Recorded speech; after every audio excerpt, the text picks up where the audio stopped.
604 Talk 107.3 FM, WBRP, mornings with Brian Haldane, off and running. Brian here with you. JP producing, starting off your Thursday morning at 76 degrees in downtown Baton Rouge.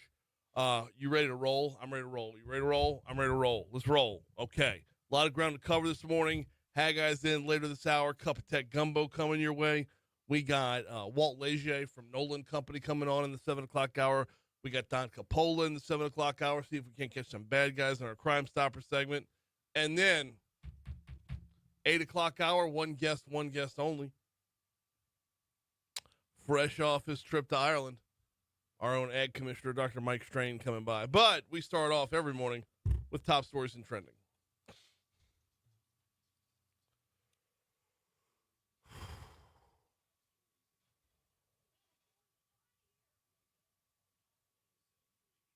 Number 5. Let's start off with answering a question that was left unanswered after yesterday's Legally Served. District Attorney Hiller Moore said that a plea deal the prosecutors entered with a man convicted of killing a father in his own home back in 2021 was made because he was almost certain jurors would not have convicted him. Nicholas McWhorter was found guilty in the killing of Desmond Hamilton, whose family members expressed outrage that McWhorter's charges were reduced to negligent homicide from the second-degree murder charge where he was arrested. But remember, McWhorter was also shot in the altercation. Number 4. Paying hundreds of dollars to get a boot off your car for parking violations could soon be a thing of the past right here in Baton Rouge. The Baton Rouge Metro Council introduced an ordinance yesterday, or last night I should say, that looks to not only put a cap on how much booting companies can charge at $75 for removal, but also creates signage requirements in private parking lots. It will be voted on at the next Metro Council meeting. Number 3. A former Office of Juvenile Justice employee was fired and arrested for allegedly engaging in a sexual relationship with a juvenile offender. The Department of Corrections says 29-year-old Regina Holmes was arrested for the alleged sexual misconduct at the Acadiana Center for Youth in Bunkie, according to the agency. Number 2.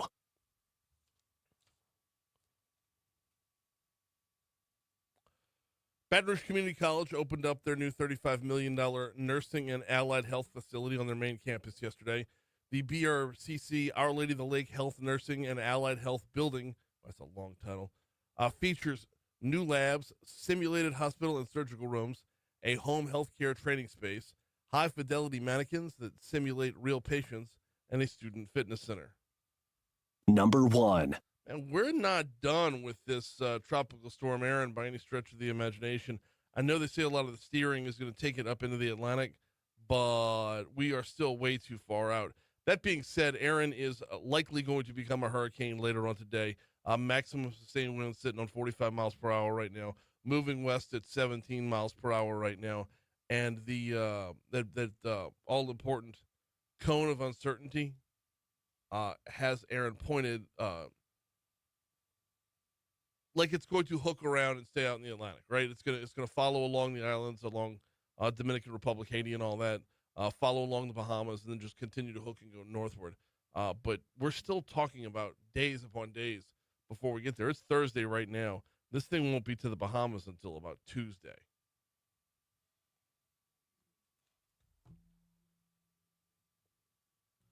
Well, tomorrow is the big day when President Trump sits down with Russian President Vladimir Putin to try and bring an end to the war in Ukraine. My hopes aren't really high. Meeting in Alaska, right? Do what? Yeah, they're meeting in Alaska. Yeah. I don't.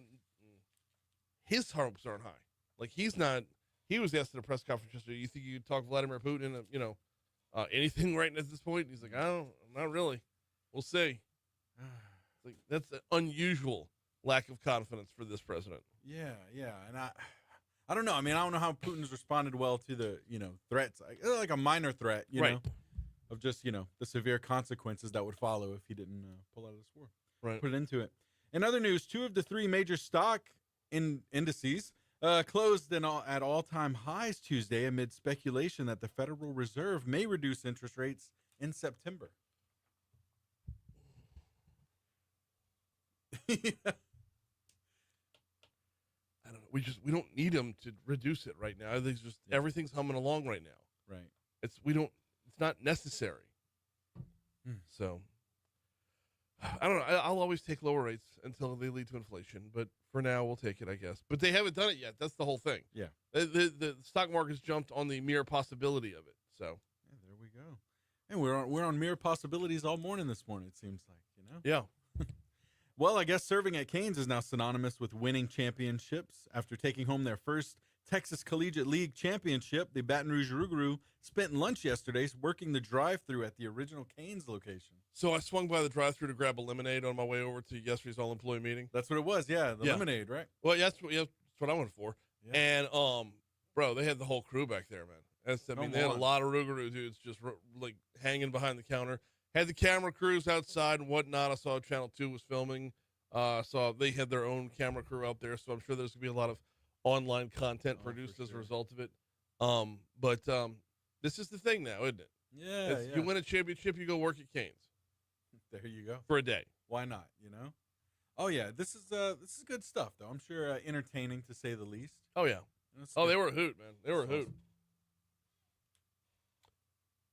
It's 6:11, Talk 107.3 FM, WBRP.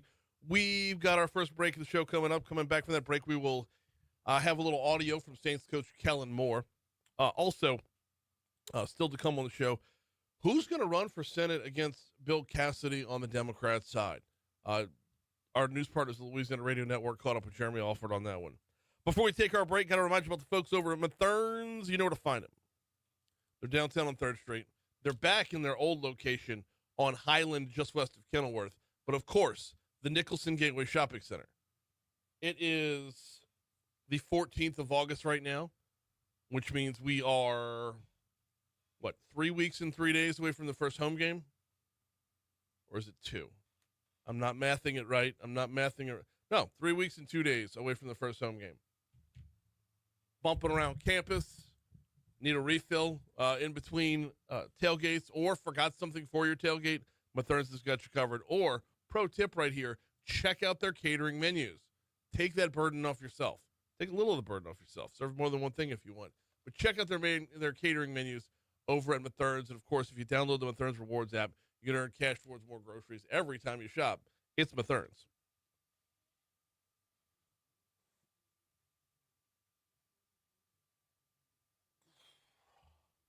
Be a rough morning. Yeah.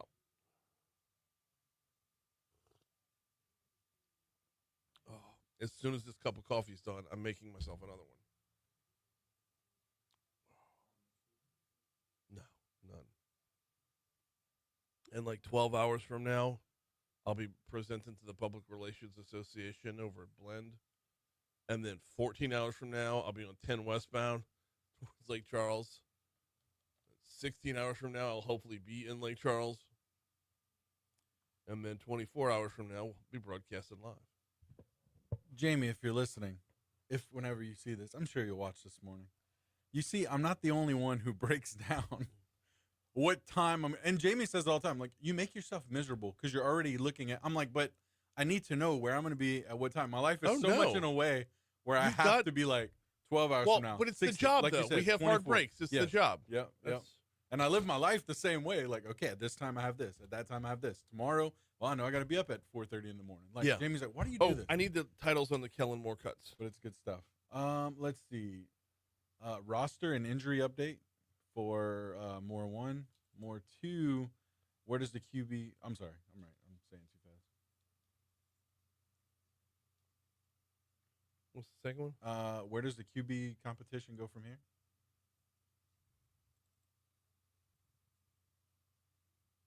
Okay. Third one? What is it? Thoughts on... Oh, my God. Why am I drawing a blank on his last name? Shuck. Thoughts on Shuck's preseason game? All right. We're going to go in reverse order on that. Okay.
Second week of preseason gets underway tonight, y'all. Looking forward to that. It is 6:17 to talk 6:16 to talk 107.3 FM, WBRP, and sports time here on Talk 107.3 FM. Before we get into the second week of preseason, let's continue back to last Sunday's performance by the Saints. Coach Kellen Moore, getting caught up with the media, was asked a couple of questions about. Let's go ahead and start with his thoughts on his rookie quarterback, Tyler Shuck's performance. Tyler, I thought, did a lot of good things.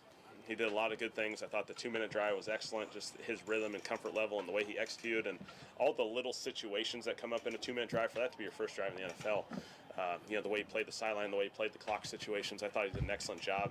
Had one opportunity to potentially get it in the end zone and still protected the field goal opportunity. I thought those were some really, really good things. You throw a pick six, it's not what we want. It's a low moment for any quarterback. The way he responded was excellent. And the way he responded was excellent. I mean, he responded basically with a touchdown on the next drive. So, Chuck was 15 of 22 for 165 yards. That's awesome, completing 69% of your passes. He did not start, though. Spencer Rattler started, and Rattler was 7 of 11. That's 63% for 53 yards. Much shorter passes right there overall. And I'm guessing if you took the one long touchdown bomb out, Chuck's numbers would drop as well. Rattler also had 3 carries for 22 yards. So between that, I mean, we didn't see a whole lot of offense under Rattler. We saw a little bit more under Chuck. Where do we stand right now with the quarterback battle? It keeps competing. That's the plan. So these guys, there's good and there's opportunities to improve in the first preseason game. It is the first one. We'll continue to rotate these guys, and we'll let this whole week play itself out and put ourselves in position to make some decisions for the Jacksonville game. On top of that, number of injuries coming out, which is exactly what you don't want to see in preseason. Let's hear the coach talk about where his roster's at this point, with cuts coming up and where they're at with injuries. First, just roster-wise, just so we're all on the same page. Seth Green, we signed Seth back. Jaden Peavy, Mike Panasuk at guard, and then Roderick Daniels, who we had in the rookie minicamp, we signed him as well. So we had a few transactions go as we went from a medical perspective. Mason Ply and Will Clapp, they'll be season injuries. Bub Means will be out a little while with an ankle. And then the other guys that are going through their process, Trevor Penning and Alante Taylor, they'll be out a little while as they come back from an injury there. And then we had a couple guys that JT Gray, Jasheen Davis, and Devin Neal, those guys are just a little bit longer. They're going through a little recovery process. The longer the better. Keep them out. There's no reason to rush them back now, only to potentially get hurt again. The Saints will be at it on noon on Sunday, I believe, hosting the Jacksonville Jaguars. They should be coming back from Los Angeles. They stayed out in L.A. this week. A couple things. One very, very quickly that I'm looking for this week. I'm really, really hoping to see Devin Neal hit the field. I may have missed the update on Neal from Moore right there when he was listing who was questionable. But a run game of some sort needs to sprout from somewhere. Tonight you got Titans and Falcons. Tonight you got Chiefs and Seahawks. Here's the Fox Business Report.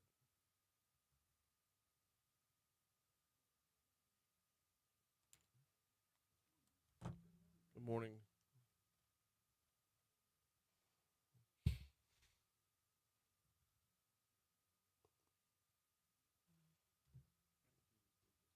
Kerwin is awesome. I was pissed that I had to miss that. Why?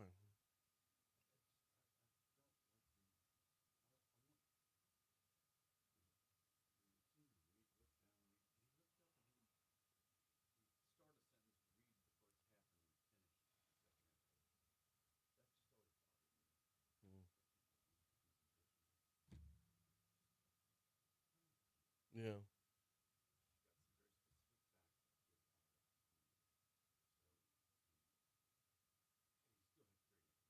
Yeah.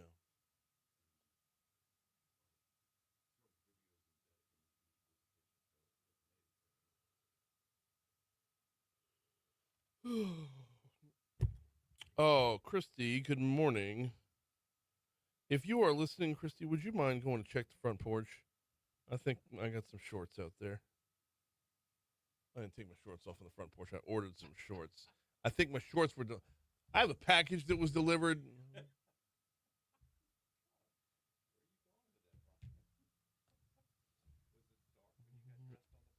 It was.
Not on the books just yet.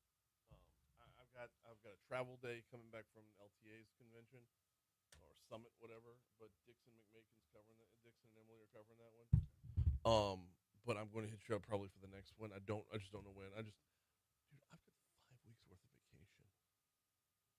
Yeah, 200 hours, 216 to be exact.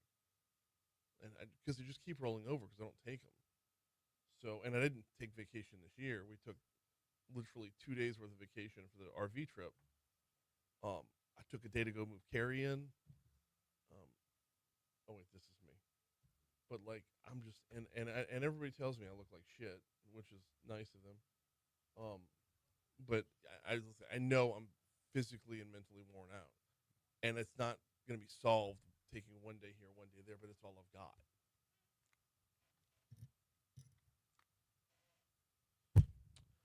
All right, we're going to start off really, really close to the studio and then branch out from there. We got a stalled vehicle on 10 westbound on the Mississippi River Bridge. Things are backed up right now from before the lakes. And in fact, if you really want to rewind the clock here or rewind where it's starting at, go all the way back to College Drive. That's where you're going to see the congestion really start to build and then come to stop and go traffic around Acadian and then again by the lakes all the way up through the upslope of the bridge. The only thing I'm seeing is a stalled vehicle there, 10 westbound on the bridge. We're close to Louise Street, I guess would be a better spot to nail that down. So expect some heavier delays on your drive through the thick of it in town. Now, backing up on the interstates to 12 westbound before you get to the split, you will tap the brakes a little bit around Essen Lane. Backing up even further, you got heavy volume back by O'Neill Lane. You've got back by Range, heavier than normal volume. And then, well, before that, it's looking good, but that's way back by Walker at this point. Now, over on 10 westbound coming in from Prairieville or Ascension Parish, we're looking good all the way up until you get past the merge and then run into the traffic that's 10 westbound by College. Now, flipping things around to 10 eastbound coming in from West Baton Rouge Parish, we're actually looking pretty good right there. I-110 is looking good as well. So is the old bridge. Surface streets, not a whole lot to talk about this morning. There was something on the board listed as traffic enforcement, Blue Bonnet and Nicholson from about 45 minutes ago. That's the only other thing on my big board. That's your look at traffic from the Talk 107.3 Traffic Center.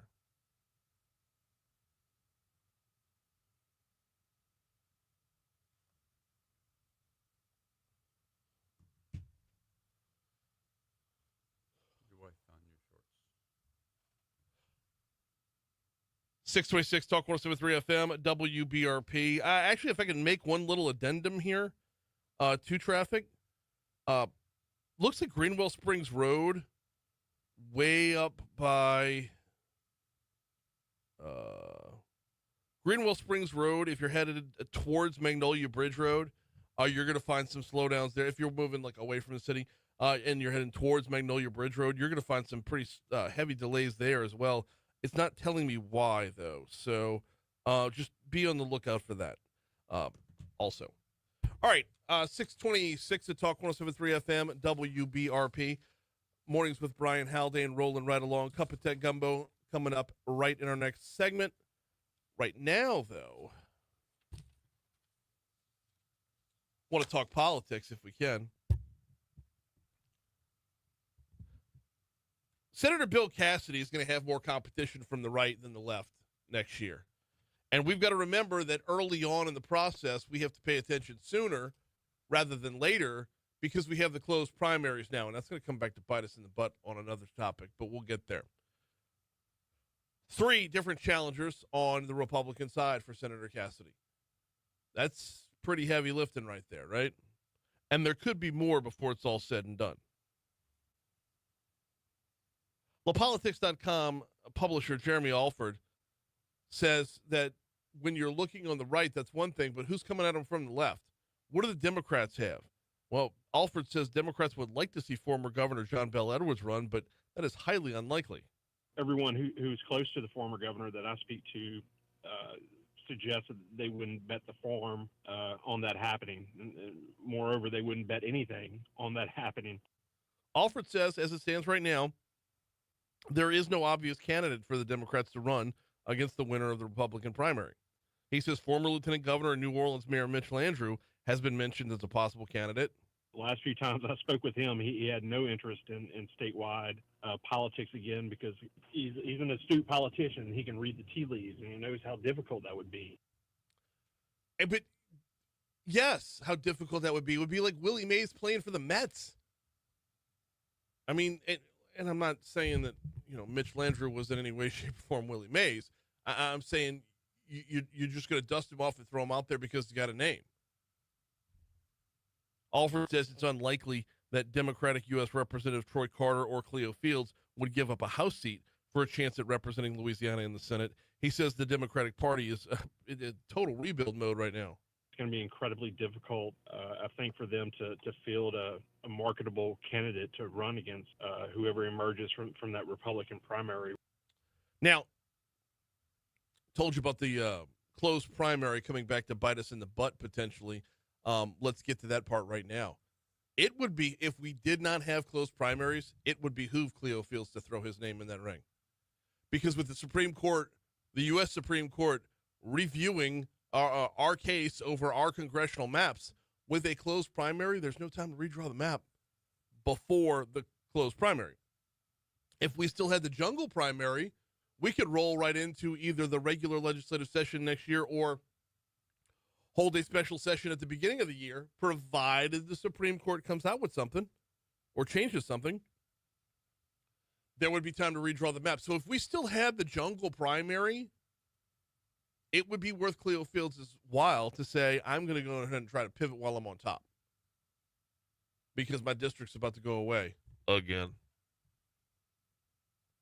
So far, closed primary, not really living up to the billing here. And as far as the Democrats' roster is concerned to run against Bill Cassidy, who do you turn to at this point? Who could you possibly turn to at this point? And you can't not have a candidate. I think whoever comes in second in the New Orleans mayor's race is probably the likely one. It's 6:30. Here comes news. John Bel Edwards out there? You weren't listening. No. John Bel Edwards is probably not going to run. That was the whole point of the story. Was a lot of Democrats are saying John Bel. Right. But he doesn't want to. He's done. Politics is sick. It's toxic. Christy found your shorts. Oh. Thank you, sweetheart.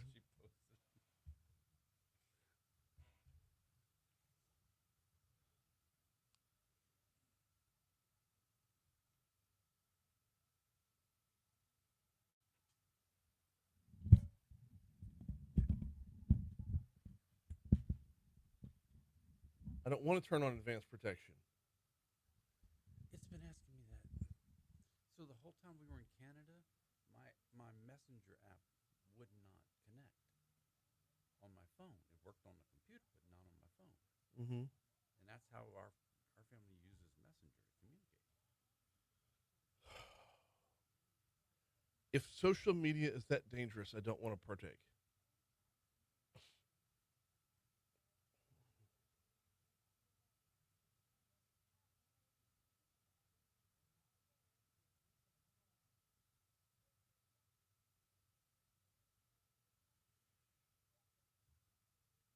Howie, John.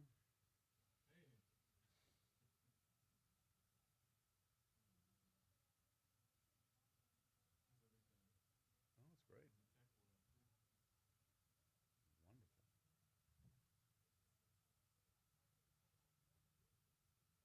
I'm in the middle of week 2 of. Oh, we don't have a new intro yet. I'm sorry. That's all right. We'll just dive right in again. That's cool.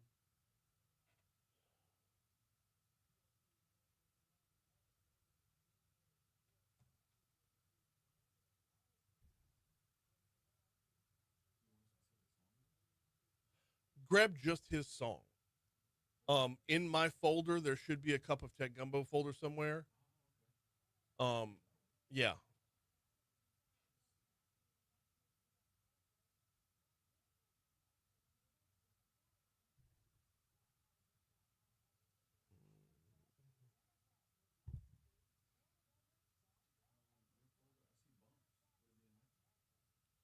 Is there an imaging folder? Haldane. Go to Haldane twice. Now, is there an imaging folder? Is there a Cup of Tech Gumbo folder there? They're alphabetical, so. Go to imaging.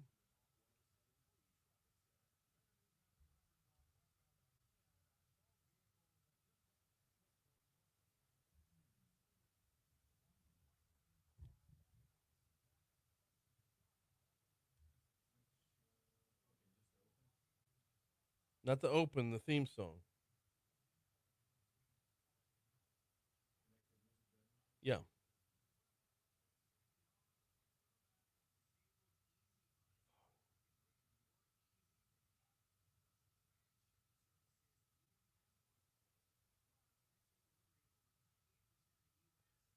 Hey, I see Matt's in there too. Matt, you were gonna come by tomorrow to buy those raffle tickets. I'm not gonna be here. So I can leave them at the front desk, or do you want to connect next week? Either way, I'm good. You just DM me, let me know, okay?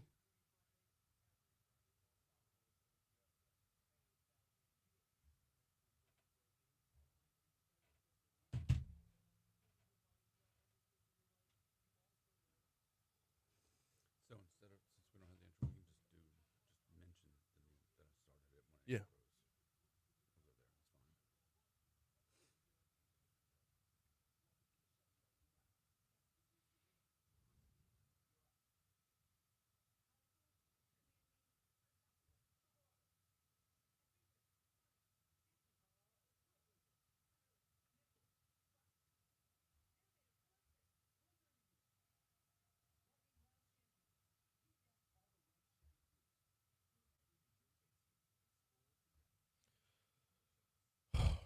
We'll go there. That's fine. Just bump back in from weather.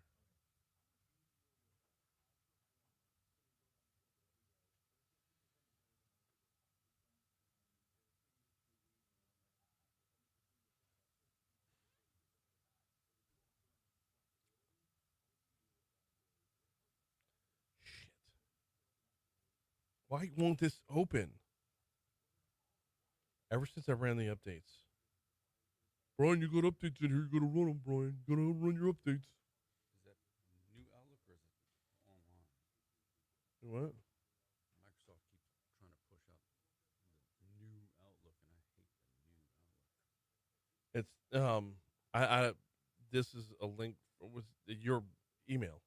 Right. Okay. But it like I'll click on a link and my screen will go black, and then it'll come back, but it's like all of a sudden my computer decided to start smoking weed. Like there's there's processing time going on. Like, huh? Oh yeah. What? Oh yeah.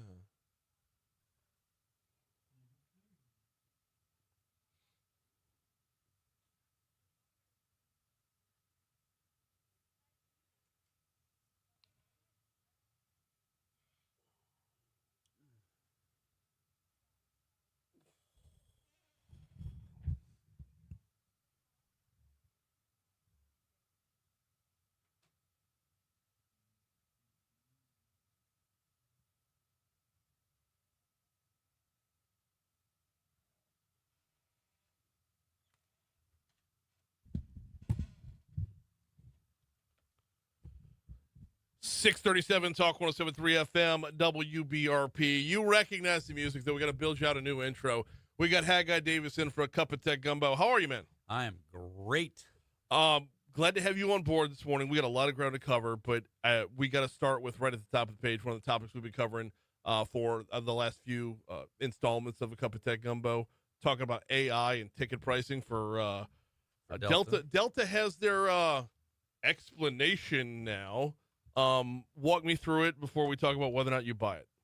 So when we first talked about it, it looked like Delta was trying to possibly use artificial intelligence for pricing to try and get a couple of bucks, not double the price, depending on how much you really wanted the ticket kind of thing. But they had a couple of the Congress people on both sides of the aisle went out and filed some bill about stop the gouging act, and so Delta had to respond very quickly and say, no, that's not what we're trying to do.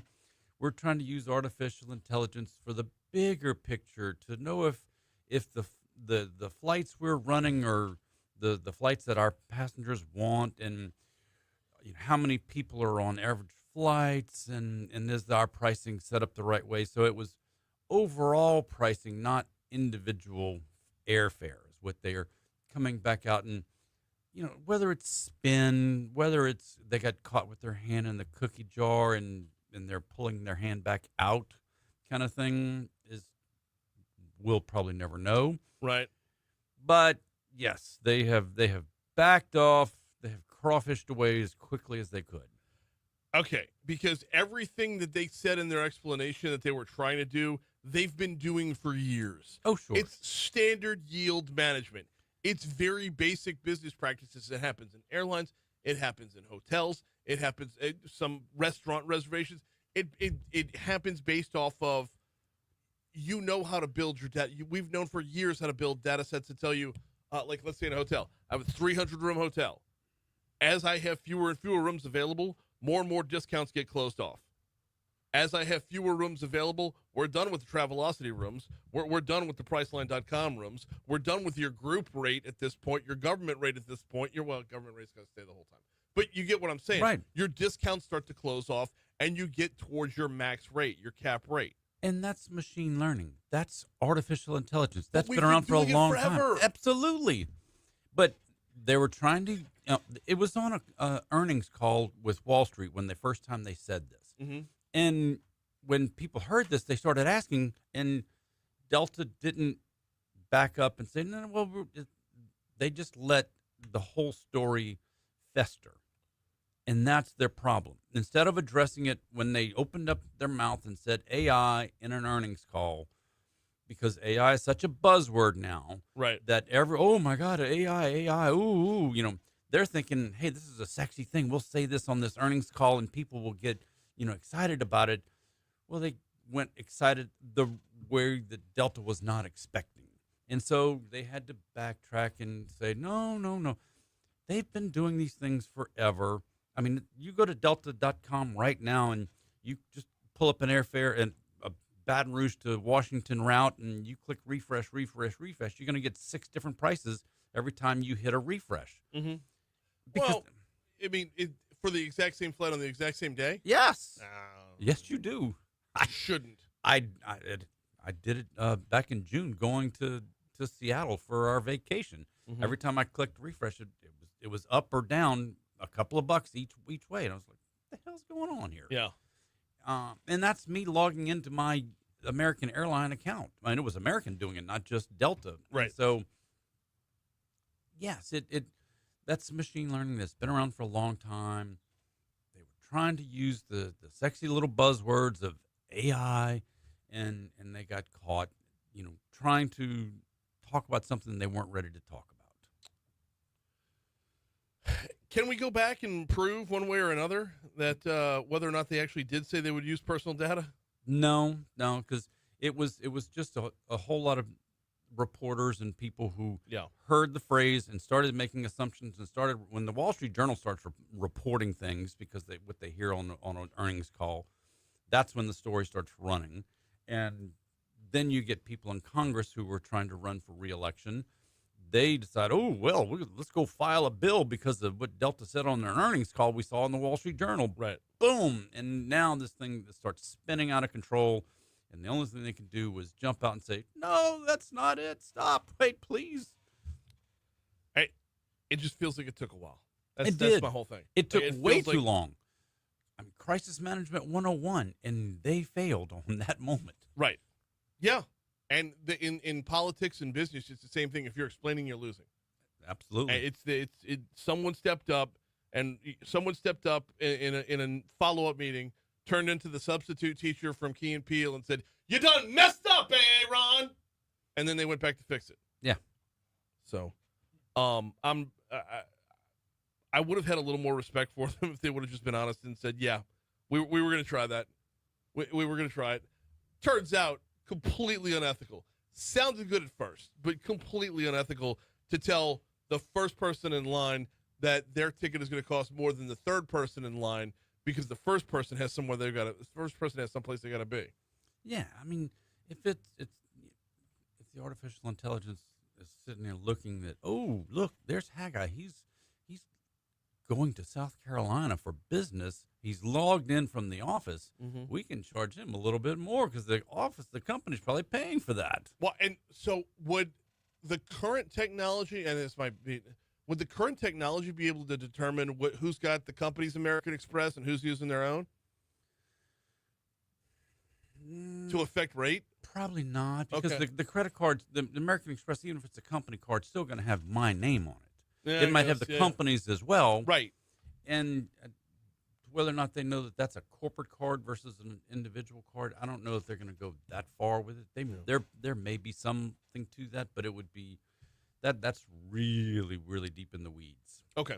Well, but under AI, it could have picked it up. Sure, that is under AI. That is something that could have been on the table. Absolutely, but probably isn't at this point. Before we get to our break, got to talk about this QR code on the package thing, because this is one that's going to bumfuzzle a lot of people. This is one that I would fall for. So we talked about this several years back. The first time was it quishing, if you remember that phrase. People are taking these QR codes. Yes. I know.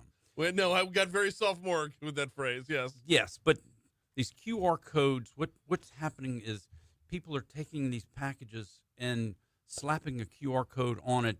And if this package comes and you don't know who it's from, you pull out your phone, you hit the QR code and see.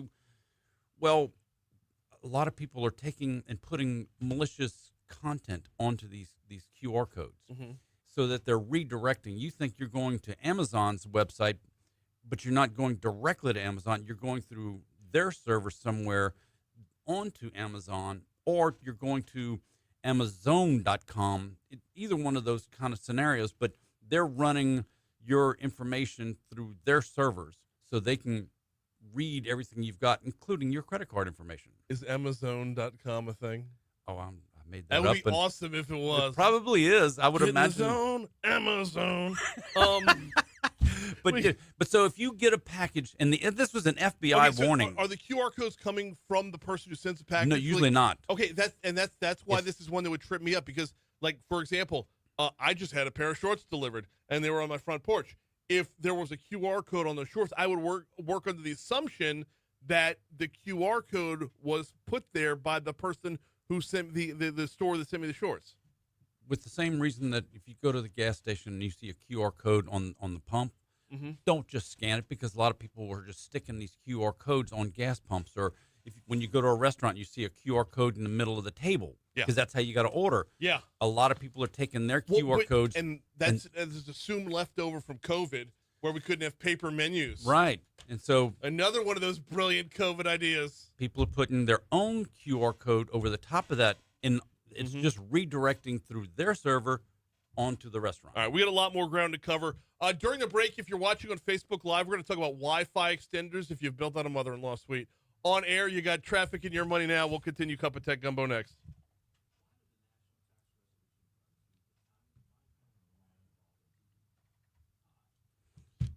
Used to be a time where you scan a QR code and you just get rickrolled. Hello?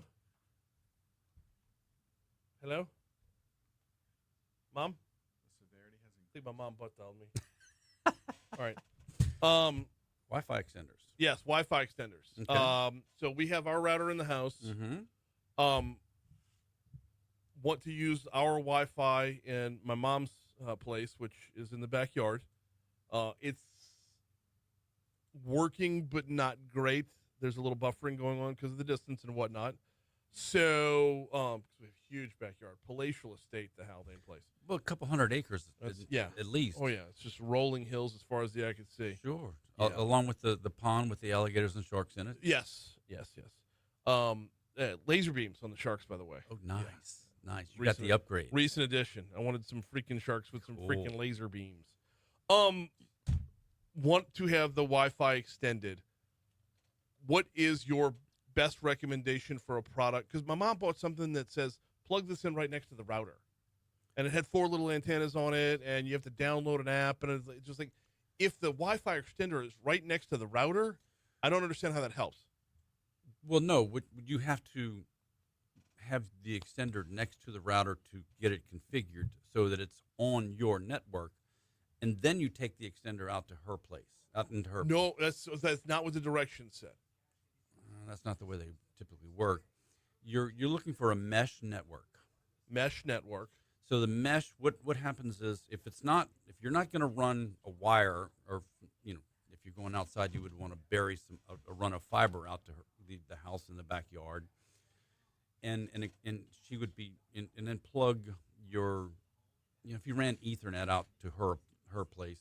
Yeah, we're not doing that. Well, that's what I've done in my house. Well, it's already built out though. It's like we're not redigging the yard for this. There's nothing we can plug in the wall over there. Well, when you plug in the wireless mesh extender, it grabs the signal inside from your Wi-Fi network at the house. The problem is if you've got let's say 500 megabit throughput at the house, that Wi-Fi router is going to start at only 200. The mesh extender is going to start at only 250 megabits of throughput. It loses half of the throughput. I know. At 200 megabits, can she watch TV without a buffering? Oh, she could watch it at 50, at 30 megabits. I mean, it's not an issue for her. I'm just saying you lose half the bandwidth when you use those wireless extenders. Okay. But you've got to take that extender, put it by the router, connect it, and so that if it's Brian's Wi-Fi, whatever the name of your whatever the SSID is. Okay, once you have it that extender connected to your network, then you can take it out and you plug it in the wall out in her apartment out in the backyard. It's going to pull Brian's network out there to her. Okay. Now, where does it pull? Every action has an opposite and equal reaction, or does it? If it's pulling from my Wi-Fi out there, is it going to drag it, like, to go from den to backyard? Is it going to have an opposite effect upstairs? No. Well, Okay. What's going to happen if you have 100 megabits of throughput total coming into the house, and your mom is out there watching Netflix in her apartment, and she's using 10 megabits of it, well, now you have 90 left over for the rest of the house. Right. Okay. I mean, she's using the same.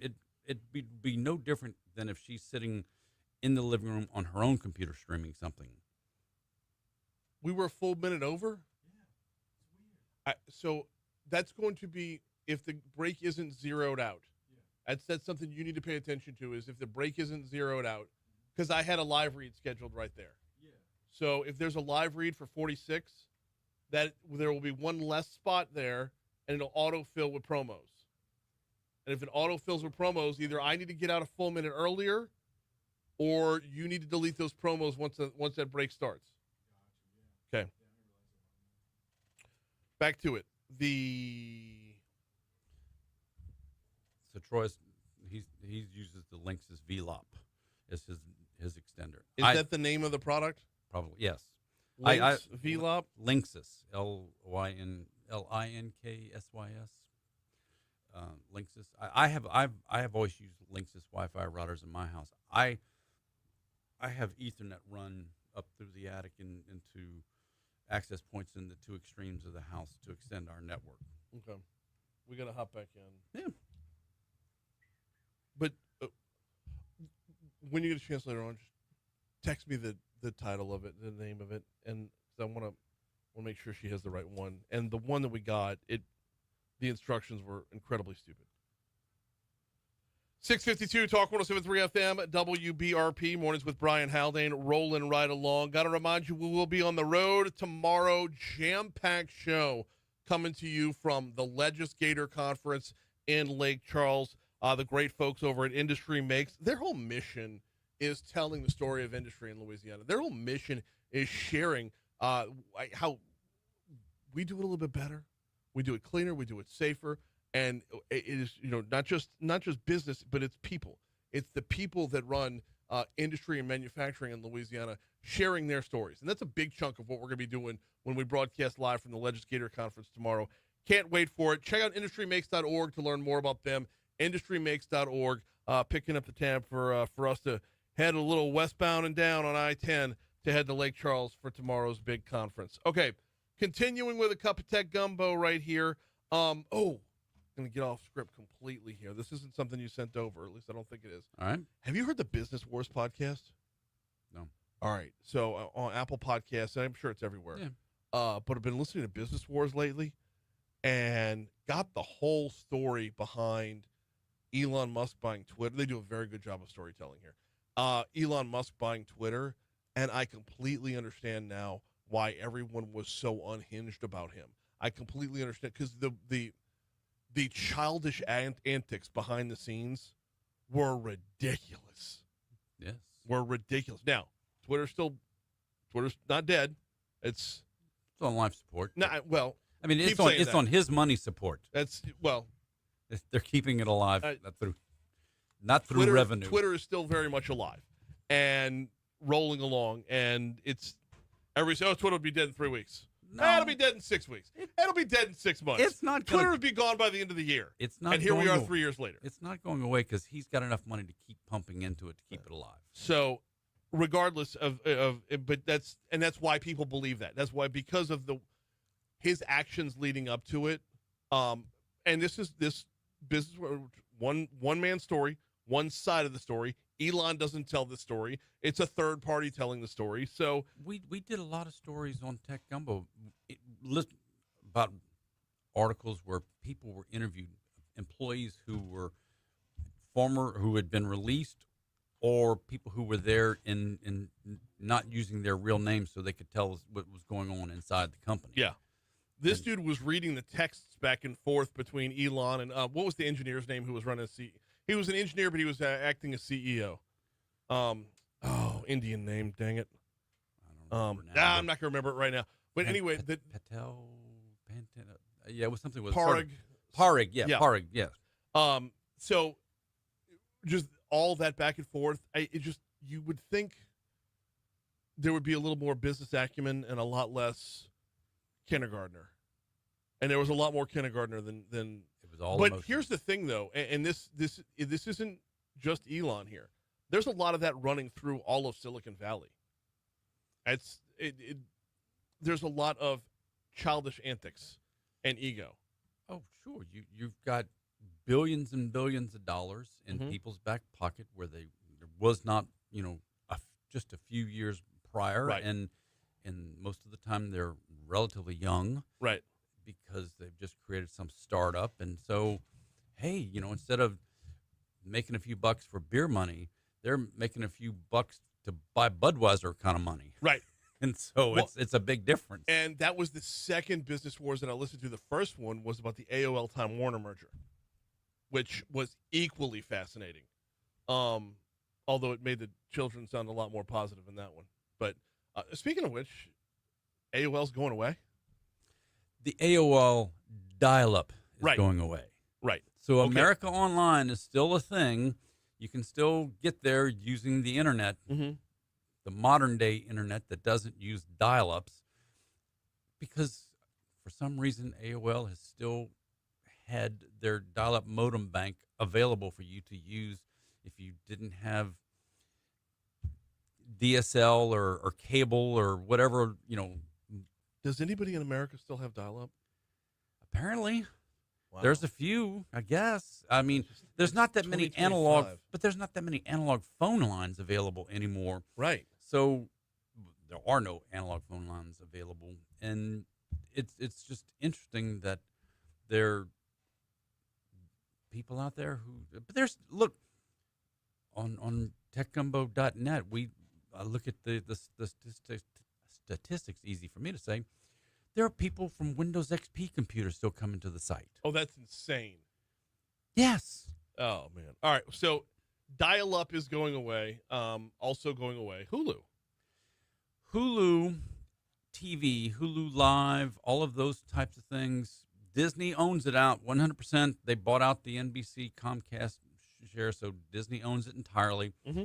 And they have now said somewhere in 2026, Hulu, where if you use Hulu to get your TV, streaming your TV now, it's no longer going to be an app or a site. You're going to now have to go through Disney Plus to get it.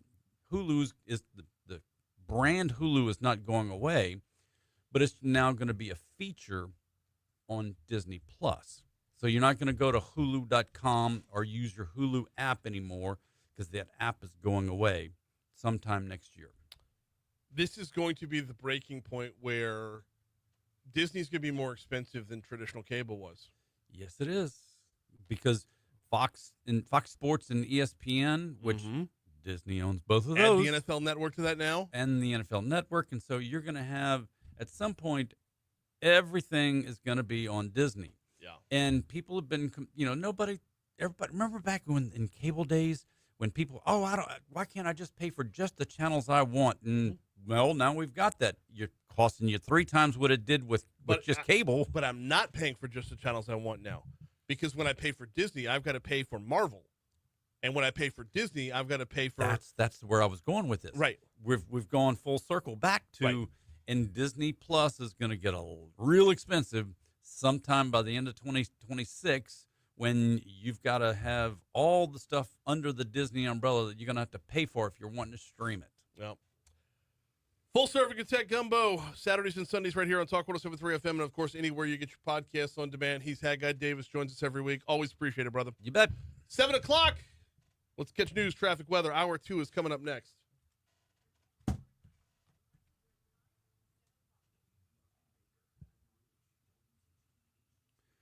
So what brand of Wi-Fi router do you have at the house? I don't remember the name brand. Because typically you want to, if you have a TP-Link, if you have a Netgear, if you have an Archer, whatever. Is there something that starts with an H? HP? Aruba? I mean, that's HPE Aruba. Let's see.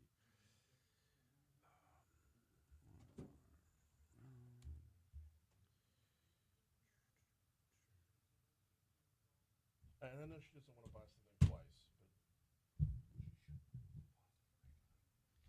Yeah. Asus, TP-Link, Arrow, Asus, Netgear. I don't know of one. I know this is gonna. It sounded like Homo or something. Like Hormus. Is it one that you went out and bought, or is it the one from Cox? No. At your house, your home Wi-Fi router, is it the one that comes with AT&T? Oh, well I'm then. talking about her extender. I have no idea what that is.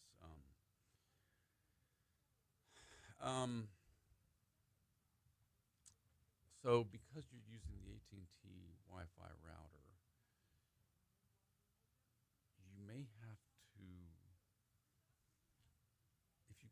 you call AT&T, they may pull a wire out there for her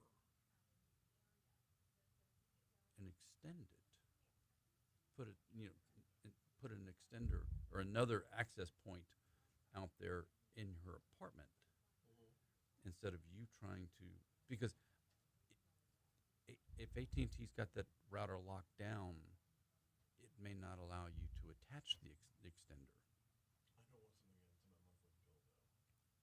I get that. So if we can buy her an extender for a one-time charge, I would much rather that than, oh, you have more people using our internet, then you need to up your data, you need to do this, you need to do that.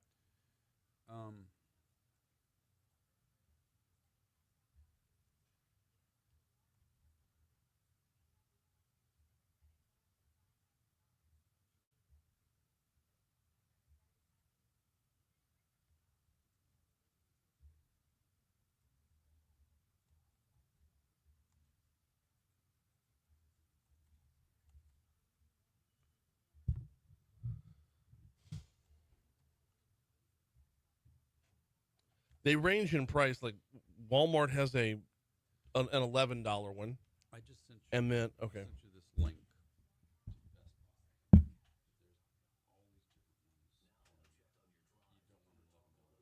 that's what I was gonna say. I was gonna.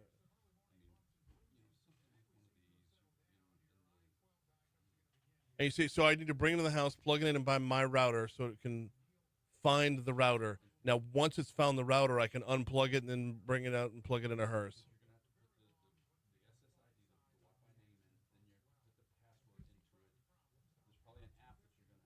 That's what, you know.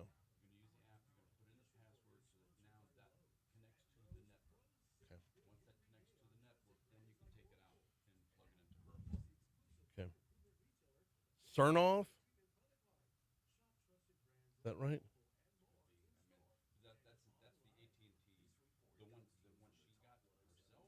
Yeah, this is the one she bought.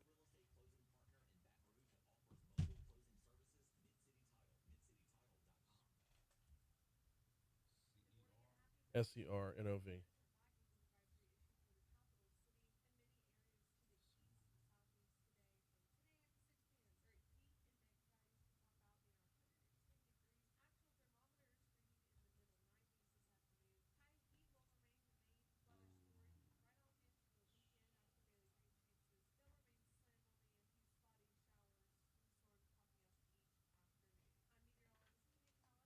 Studio.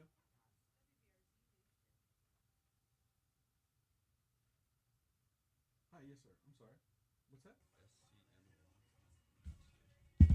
Oh, okay. Are you scheduled for an interview? Is that Walt?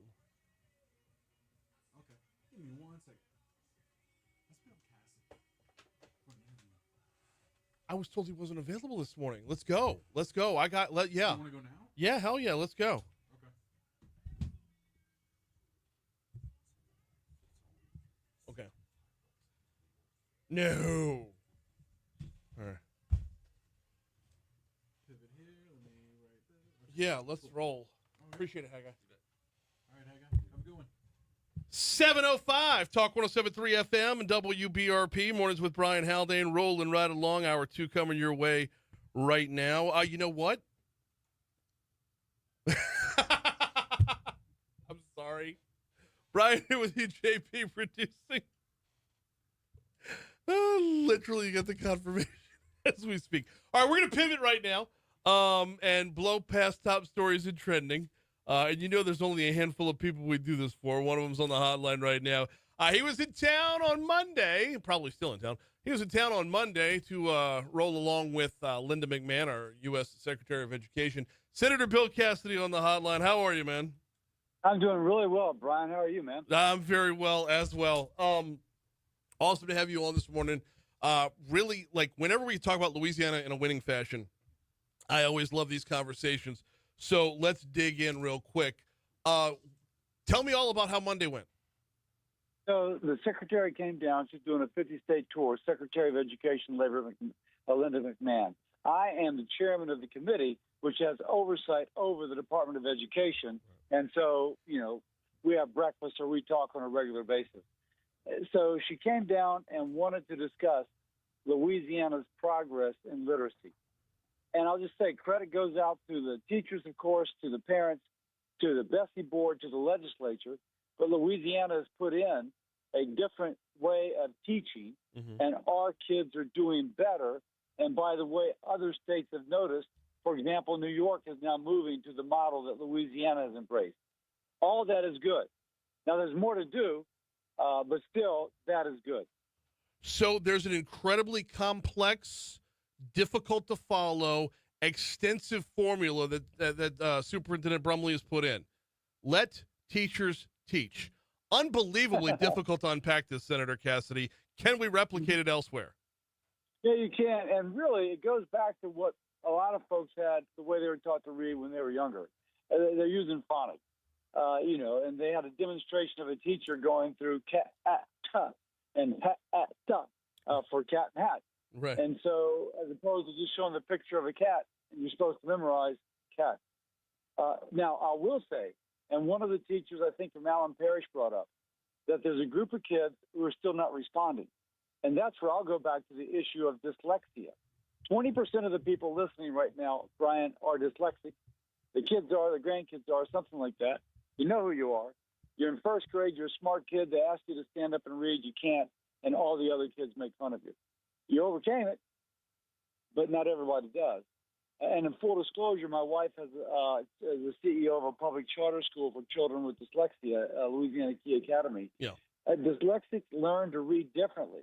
And so the teachers, the woman from Allen Parish was pointing out, we got a lot of kids doing a lot better, and we got some we're still struggling with. What do we do for them? That's why I'm pushing the issue of dyslexia. We're talking with Senator Bill Cassidy about the recent visit by Linda McMahon. But even whether you're talking about dyslexia, whether you're talking about whether the Key Academy or any other school out there, Senator, letting teachers teach is the answer. Because the teachers of the dyslexic kids get to teach the way that they know how to teach for their particular students. This is adaptable because you're talking about personal relationship. We're talking about teachers and students here and not a bureaucratic gravy train in Washington, D.C. Well, the other thing that was pointed out, and which is good, is teacher training is essential. And that's one of the things. It isn't that you just start teaching cat and hat using phonics. The teachers go up back for continuing education, and they come back better skilled. And for dyslexics, for example, there's a particular way to teach dyslexics, different from others, which is why you've got to screen them, identify them, and put them in that particular program. So teacher training is essential. Yes, let them teach, but make sure the latest techniques are you presented to them so they can present to the kids. We got Senator Bill Cassidy for just a couple more minutes here talking education with Linda McMahon's recent visit. So let's move the conversation, Senator, over to the possibility of just eliminating this department on a federal level. What's your take on that? So a lot of the stuff being moved out makes total sense to move out. For example, there's job training programs in the Department of Education. Now, the Department of Labor is coming to Louisiana today. I'll be meeting her. She's going to be at an alligator farm over in Livingston Parish. Nathan Wall's got an alligator farm over there.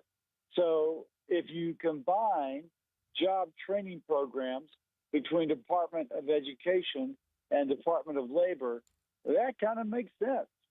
And like student loan recovery, the DOE, Education's done an awful job with that student loan program. There's other agencies that are very good at managing loans. Well, let them manage it.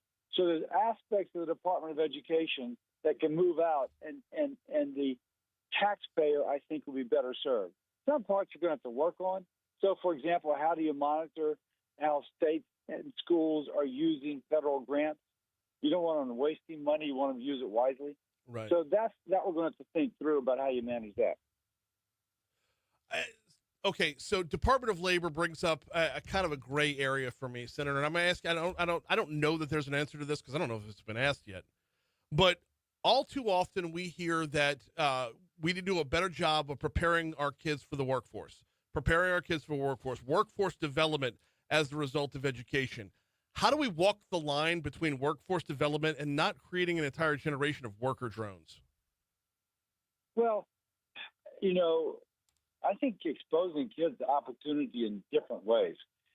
Everybody's always told, as long as I've been kind of an adult, hey, young people, college is not for everybody. You can do really well in a craft, really well in a craft.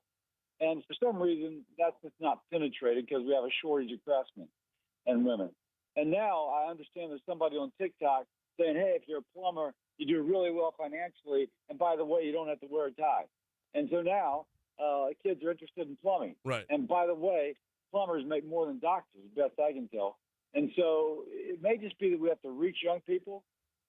By the way, as well, AI will not replace somebody swinging a hammer. It won't replace somebody pulling a wrench. And so there's also some job security in there.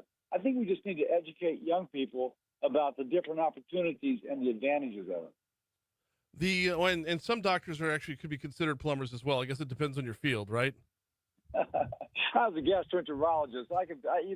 I'm quite aware of flow dynamics. I was setting you up for that one. What else is on tap in the coming week and/or weeks for you? Which got your list of priorities right now? So I'm going down right now. I got a great life right now. I'm touring Louisiana. I'm out of Washington, D.C. I actually think our August has been pretty mild for that.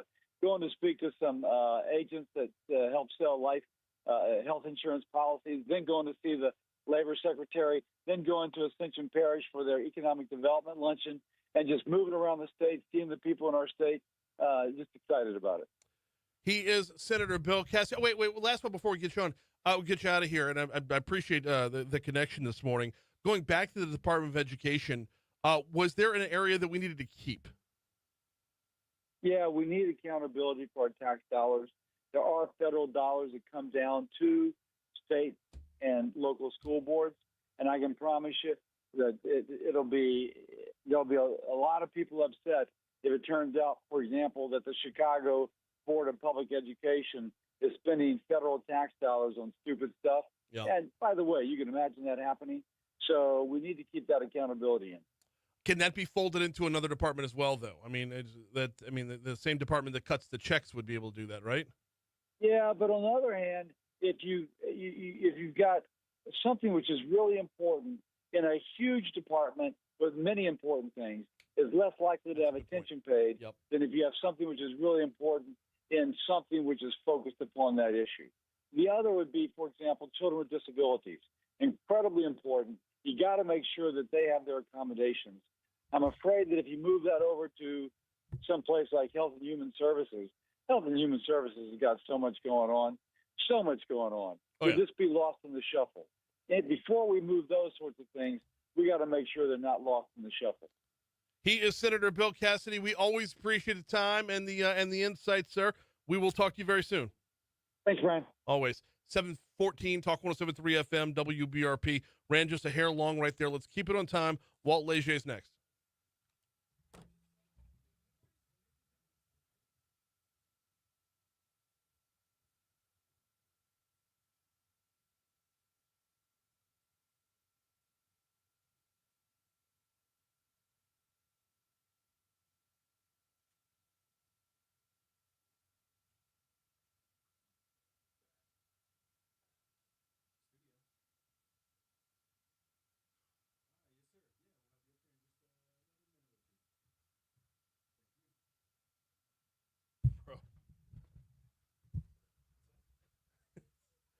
Sean texted me at 7:05.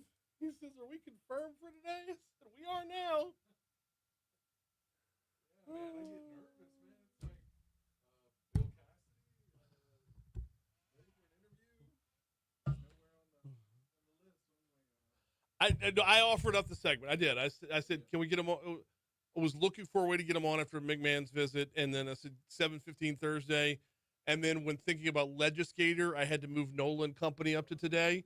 So I bumped Senator Cassidy up to 7:05 to make sure that Nolan Company has their room to run, because they're sponsored content. So that's, plus these conversations have been awesome.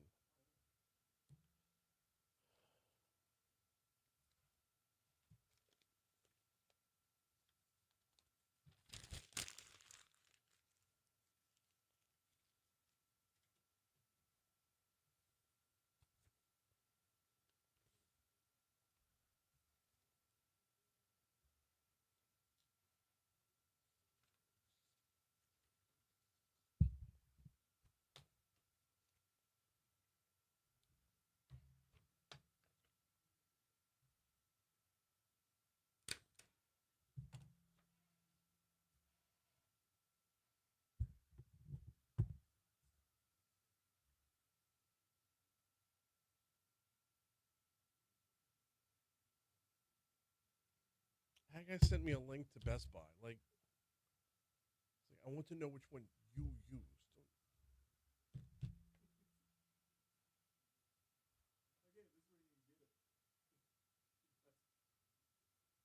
It's like, you're my tech guy. Like, I need the expert advice. Don't hand me a fucking phone book.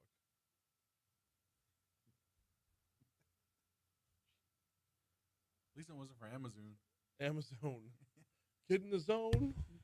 That's what it was, Amazon.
719 Talk 1073 FM WBRP mornings with Brian Haldane rolling right along. I appreciate y'all hanging out through that pivot right there as we had Senator Cassidy on for a quick minute instead of top stories and trending. We go right back to the hotline, check in New Orleans this time. We got Walt Leger from New Orleans and Company on with us. Walt, how are you, man? I'm fantastic, Brian. Good morning. How are you? Good morning. Doing very well on this end as well. We are 14 days into Museum Month down in New Orleans. How are things going? It's been great. I mean, we have some incredible museums here, and it's also a great time of year to visit them because they generally have some great AC pumping in there, even if it's a little hot outside or if afternoon shower blows through. So it's actually been really cool for me to hear from people around the community, but also visitors that are popping into the museums, and I think taking advantage of the passport that we've built. You know, you have a membership at one museum, you can get into all of them, and I just think it's been awesome. I know they've been reporting back into us that they've had a little bit of an uptick in visitation. That's really what we're looking for, is helping people in the community enjoy it, helping visitors remember that there's a lot of great things to do in the city beyond what maybe is at the top of mind about what we've got to offer here. So it's been great. I've been literally kicking myself for 2 months now. I was down in New Orleans for the Department of Education's Teacher Leader Summit. My hotel was 2 blocks from the World War II Museum, and I didn't even stop by. I walked past it one time, and I'm like, I need to go in, and just schedule did not permit at that time. So yeah, I've been on myself about needing to get down there again. It's been forever, well, so I know time. I'd love to connect with you when you're in town, and we could hit it up. But yeah, it is tough to squeeze everything in. Mm-hmm. I took my daughter to City Park a couple of weekends ago, and we were kind of walking on a Saturday morning, and I was like, you know what, let's pop into New Orleans Museum of Art, and we did. They have some spectacular exhibits in there. Hadn't been in a while, and I was just grateful for the passing by it, thinking about it, and popping in for a few minutes. So great opportunity to do it. Next time you're around, let me know. We'll catch up. Absolutely. We're talking with Walt Leger from New Orleans and Company. It is Museum Month down in New Orleans. It's also culinary going on all month long. So if you're popping into a museum, maybe reserve some time for a restaurant on the back end. Before we get to the culinary end, Walt, give me your top 3, your 3 favorite museums in the city. Not fair. I know. Not fair. I'll give you 3 that I think are spectacular. How about that? Yeah.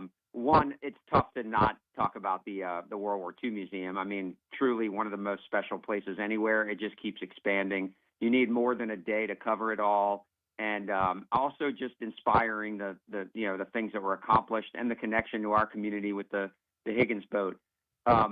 How do you not love Audubon Nature Institute with the zoo or the aquarium, of course? Yeah. Historic New Orleans collection, something that I think is sometimes overlooked in the heart of the French Quarter on Royal Street. actually a free museum and incredibly special place.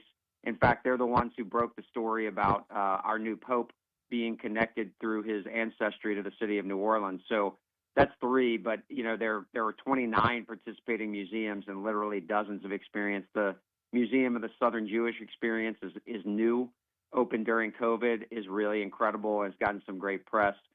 There's so many more. The website neworleans.com can give you insight into the other 26 or so that are out there, and I hope people will take a look. We're talking with Walt Leger from New Orleans and Company. All right, let's pivot over. While you've got great museums that can be drivers through tourism and whatnot. Once you're in town, eating is equally important, world renowned for the culinary cuisine. So halfway through culinary, tell me how it's going. Also really, really well. I popped into the commissary the other day for lunch as I was running around town. Commissary is one of Dickie Brennan's places. It's kind of a source for a lot of the cooking that they do around the city, and they spread it out. But they had a special $16 lunch. It was a banh mi, a sort of a Thai po' boy, and it was unbelievable. There's so many cool dishes right now, very affordable, and I know our restaurant community could really use the attention. So if you're in the area, pop into one of our many great restaurants. Again, neworleans.com, Culinary New Orleans. You'll get a look at 130 restaurants. This program is actually 21 years old this year, so we added cocktail bars and lounges to it since we were turning 21. And they've got some special items as well, food and beverage at 20 participating bars. So we've got about 150 participating members in this program. And just another reason to get out and check out some of the places that you've been many times, or maybe a new place. And it's going on all month long as well. The other big news coming out of New Orleans on the tourism front right now is next week launches the Amtrak Mardi Gras service. For those that are unfamiliar with it, for those who haven't missed all the news stories up till now, bring us up to speed on what this looks like. Yeah, this is really exciting, and actually there is a plug-in for Baton Rouge as well, but this Amtrak Mardi Gras service is the reestablishment of passenger rail between New Orleans and Mobile. It'll also have stops along the way on the Mississippi Gulf Coast, Bay St. Louis, Gulfport, Biloxi, and Pascagoula. This has been 20 years in the making. Access was shut down after Hurricane Katrina. This is something that many of us have been working on for a long time. And we're excited that they've also launched now Greyhound bus service regularly between the Florida Boulevard bus station in Baton Rouge to the train station in New Orleans, so that folks in Baton Rouge can also connect to this passenger rail line and hopefully continue to help demonstrate why extending a line between Baton Rouge and New Orleans would be wonderful for our whole community for a variety of different reasons. So really excited. $15 price point to go from New Orleans to Mobile. Even cheaper if you're going to get off along the way in one of the Mississippi Gulf Coast communities. And this is a great way for New Orleans to be connected to those places and to continue to attract visitors for events, but also grow the economy of our region and connect people to meaningful job opportunities. So very excited to see this coming online. Where are the stops in get specific with me, where are the stops in Mississippi? I don't know precisely where. Okay. I mean, I could tell you what towns they're in: Yeah. Bay St. Louis, Gulfport, Biloxi, and Pascagoula. Some of them are making upgrades and additions to those facilities to accommodate the new work. But I don't know precisely where those are. But very excited to have this connection point. We'd like to see it grow, certainly over into Florida, so you could get over to either Perdido or Destin. But we've got to get started, and this has been, as I said, almost 20 years in the making. So Saturday we'll be launching an inaugural round trip, New Orleans to Mobile, and we'll have the Lieutenant Governor with us, Congressman Carter, Senator Roger Wicker from Mississippi, and the Mayor of New Orleans, LaToya Cantrell, participating in that, among other folks who have worked on this for a very long time. Got just a couple minutes left with Walt Leger from New Orleans and Company. The Amtrak Mardi Gras line, the potential to broaden that out. I mean, are we looking at, you mentioned potentially to Florida, but are we looking at beyond that on either side? like stretching it back. If we can show demand on the bus route from Baton Rouge, there would probably be a want to make it part of the train route, wouldn't it? We're never going to stop, or I'm never going to stop advocating for Baton Rouge to New Orleans being connected. And part of the reason why is because the big picture of development would be Houston to Atlanta, Dallas to Atlanta. We want to make sure that Baton Rouge and New Orleans are a part of that. And currently, some of the plans would take the rail line south of Baton Rouge through Lafourche and Terrebonne and into New Orleans because of just the historic routes that exist. We need to make sure that doesn't happen. And so New Orleans to Baton Rouge is important, I think, economically, but also in the big picture, you want to be a part of the bigger plan. And so we've got to keep focused on that and make sure we don't miss any opportunities to do it. I think there are major economic benefits to connecting the economies of our two largest population centers. And we've just got to be on top of that and make sure that we don't miss any opportunity for infrastructure investment to make that a possibility. We got about two and a half minutes left here. I want to pivot and talk about a news story that broke earlier in the week about how Louisiana's 5 deepwater ports are kind of merging their efforts together to make sure everyone's maximizing what they can do. Obviously, New Orleans would be the cruise line one here. What potential do we have to grow Carnival in New Orleans? Absolute potential to grow. Look, cruise is essential to our business, but container is as well. And one of the great container ports in the world. You know, those 5 ports that you talked about working together. Mm-hmm. When you put them together, they're the most prominent port anywhere in the world from a tonnage standpoint. So really important that they work together. Carnival wants to expand. Other cruise lines want to expand.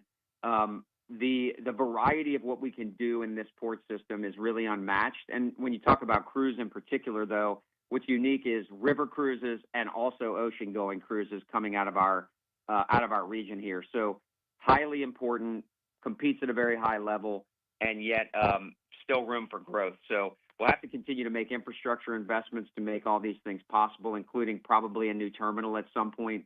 But all of that is well within our grasp because of the great work that's being done by our port in New Orleans, but also the regional ports and the work that they do to create economic opportunity for our people. So we want to keep diversifying all those offerings. Best way to do that is working together. So really excited to see them all come together in that strategic way. We've got less than a minute to go here, so I need a quick answer on this one. When you talk about growing the cruise ships, are we talking about more frequent or bigger? Both. They're building bigger, and of course we want them to come here. Yeah. But we also want to add frequency and have them through the week and also on the weekends. So we're going to keep looking to diversify that. I mean, I don't know how we get bigger, Walt. If you're coming over from the West Bank and you see one of those Carnival Cruise Lines parked right there, it's like it's up in the size of the bridge already, man. That's ginormous. The truth is these ships that are coming in with cargo and everything else, yeah, they can't get under the Mississippi River Bridge anymore, which is why it's so important to keep investing downriver and in the Louisiana International Terminal and other opportunities. Absolutely. He's Walt Leger from New Orleans & Company. We always appreciate the time, man. Talk to you soon. Thanks, my friend. Take care. Bye-bye. 7:30, here's news. Bro.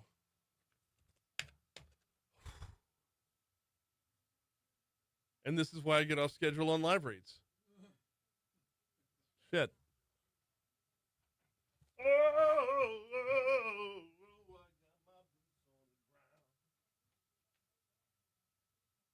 I want to do that at some point. Carnival Cruise Line's banned all the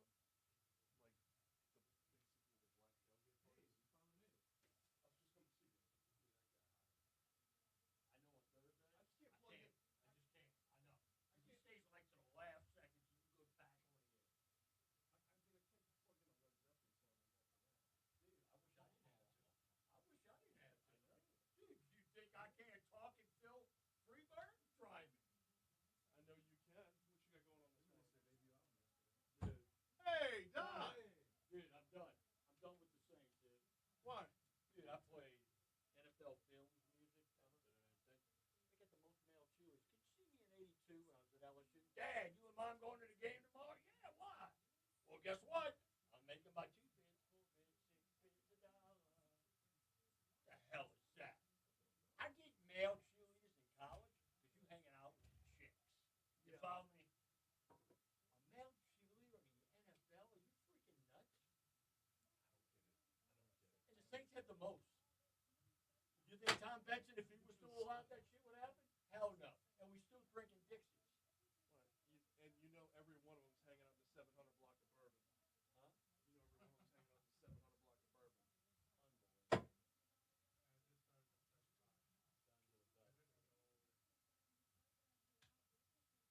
I apologize. Once the show starts, I don't go down into the coffee anymore. I'm so sorry. I apologize. Not only that, if he's not doing a show here, he doesn't even realize he's got to come here and make a podcast, go deal with the, I don't know, Chamber of Commerce in Bucky. I'm going to be in Lake Charles tomorrow. You good?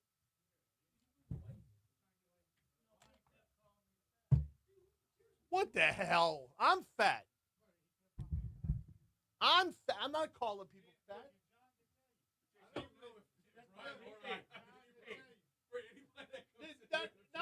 Not room to talk. That's my biggest beef with guys on the North Shore, man. They take shots at people, but they don't work the same game. From chest up, I'm gorgeous.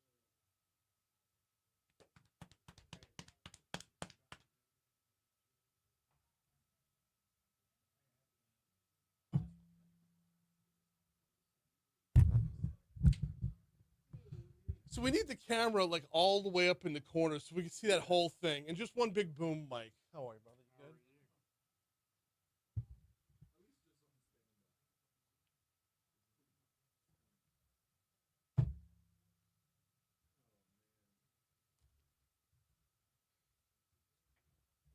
Oh, I have to remember that Mike Strain has an intro. Yeah, I forgot about it last time. Because he comes in here the segment before, and I get all fired up, ready to talk.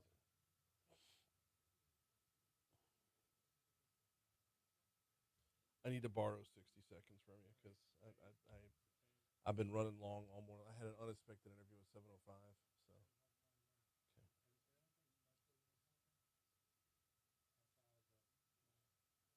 No, really? What I mean, luncheon's not until when? Jeez. No, I know. I mean, it's only a month and a half, really. Yeah. Why? And it was on.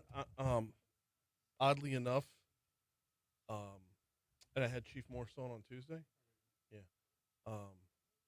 Second Tuesday of the month every month. So, as a regular thing, because now it's the standard. So, I think the advocate gets pissed. I don't give a shit. Anyway,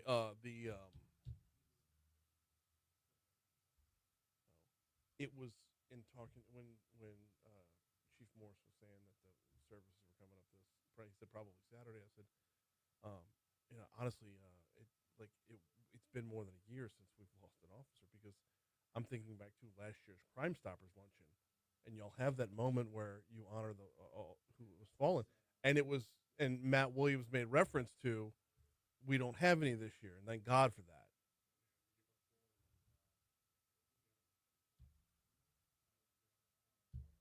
Yeah. Yep. But we've got two this year now though because of oh no. When did I'm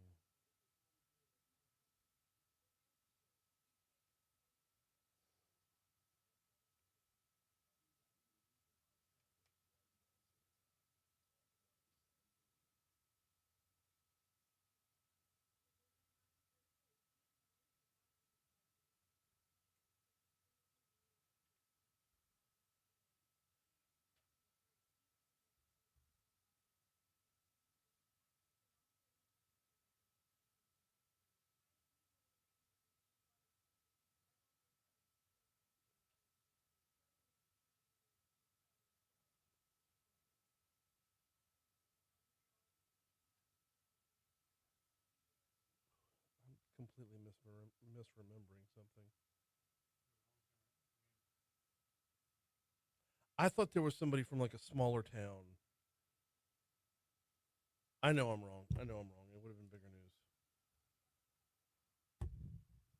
Like a St. Helena. I'm 90% certain I'm wrong. St. Helena's not in? They're right next door. Really? Okay. They should be.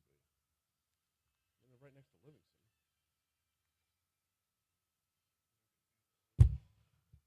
737, about to roll over to 738 at Talk 107.3 FM, WBRP. I need just a second before we move on to tell you about the folks over at Neurojust. Neurojust.com is the website. What they do is they specialize in treating anxiety and depression. When traditional therapy or the prescription drugs don't live up to the hype, Neurojust.com, they specialize in something called transcranial magnetic stimulation. This is an FDA-approved, non-invasive procedure. You sit down for a couple of more than a handful of appointments. It's a couple dozen appointments, and you have they send magnetic pulses to stimulate areas of the brain that are involved in mood regulation. When you're battling with anxiety or depression, you know everything is a constant fight or flight status in your head. This helps alleviate that. This helps calms the waters that are within your mind. So if you are, or you know a family member who is facing this battle right now, give them a look at neurojust.com. All right, it is time for Crimestoppers. Let's roll.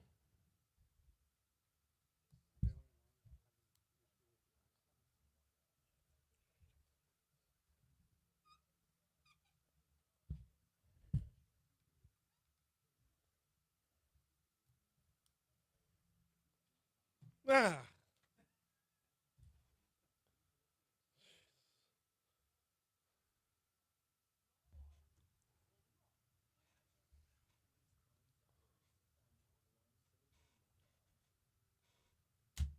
Welcoming in Don Capola. How are you, man? Hey, good Is morning. that Mike going to stay up for you? Am I the only one that has trouble with this? No. I have to imagine not. Nobody says anything. No. But normally, okay, so you're the only one who sits close enough to the table for it to matter. Like most of the time, JP's got to have the volume cranked all the way up because people sit way back here and they'll just, hey, I'm in the same room as a microphone, so it's going to grab whatever I'm saying. And that's not the case. That's not the case at all. So you do it correctly. Right. That's right. That's right. Yeah. So Thank you, John. yeah. I will say this though, so does Haggai, and he didn't have this problem. Well, I don't know. I get the hint. Good morning. How are things? Things are well. No complaints. All right. If you were watching on Facebook Live, you get a little behind the scenes right there as I'm trying to read talking points with one eye and trying to adjust Don's mic with the other. With my eyes and my hands weren't connected. That's how that went. Just but I'm holding it, so we're good. You are. We're good for now. We're good for now. The problem is, see that it's that screw right there. That's the one that we need help with. Yeah. Yeah. It's like we need the Goodwood Clinic on that thing. They don't sponsor this show. So. Oh wow. All right. Wow. I see no way of safely pivoting, so let's just dive in. Let's just dive right in. What are we in. doing today? So we have some futures to talk about. We're going to make reference to our Facebook page, but as most everyone is aware, the funeral services for Sergeant Caleb Osworth are going to be Saturday, 9 a.m. 9 a.m., 9 to noon, I believe the visitation is, and then services starting at noon. And just if you're in the area of Airline Highway around Estruma Baptist Church, there's going to be a lot of people. If you're not a part or not taking part in his life celebration and have to get in the area, just know that alternate routes may be. You want to take alternate routes because it's going to be a lot. Yes, it is. And I mean, obviously Saturday, nobody's at work. Well, fewer people are at work. Nobody's at school, so there will be less traffic on the roads to begin with. Don, there's a part of me that says I wish it was on Friday. I just could, because when it could be in front of our eyes, when there are more people out there to acknowledge the service, acknowledge the sacrifice, acknowledge what our police officers have to face on a daily basis, and this is one of the potential outcomes. When we all see it up front, it sticks. Well, and I'm not going to totally agree with you, but Brian, in my 31-year career, unfortunately, I have seen more of these than I would want to. But the public comes out. The public responds as far as bringing families, holding signs on the roadway. I completely agree on that end. I completely agree on that end. And the amount of traffic that's going to be out there to celebrate, what this man did and what this man believed and what he died for, is incredible. And you get a sense of, it's just a wow moment, to see these little kids with signs or whoever, thank you, Mr. Policeman. And it's going to look like a Friday afternoon, traffic wise, for the amount of support that is going to be given, and rightfully so. Yep.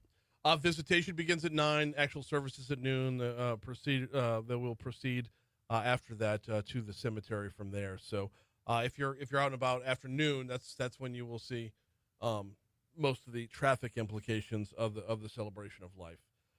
Fugitives for today. What are we looking at? So we're going to start off with our Facebook page. West Baton Rouge Sheriff's Office is looking for a ATM skimmer suspect. There's a great picture of him, yes, and we have received some anonymous calls into Crimestoppers, 344-7867 or the P3 Tips app.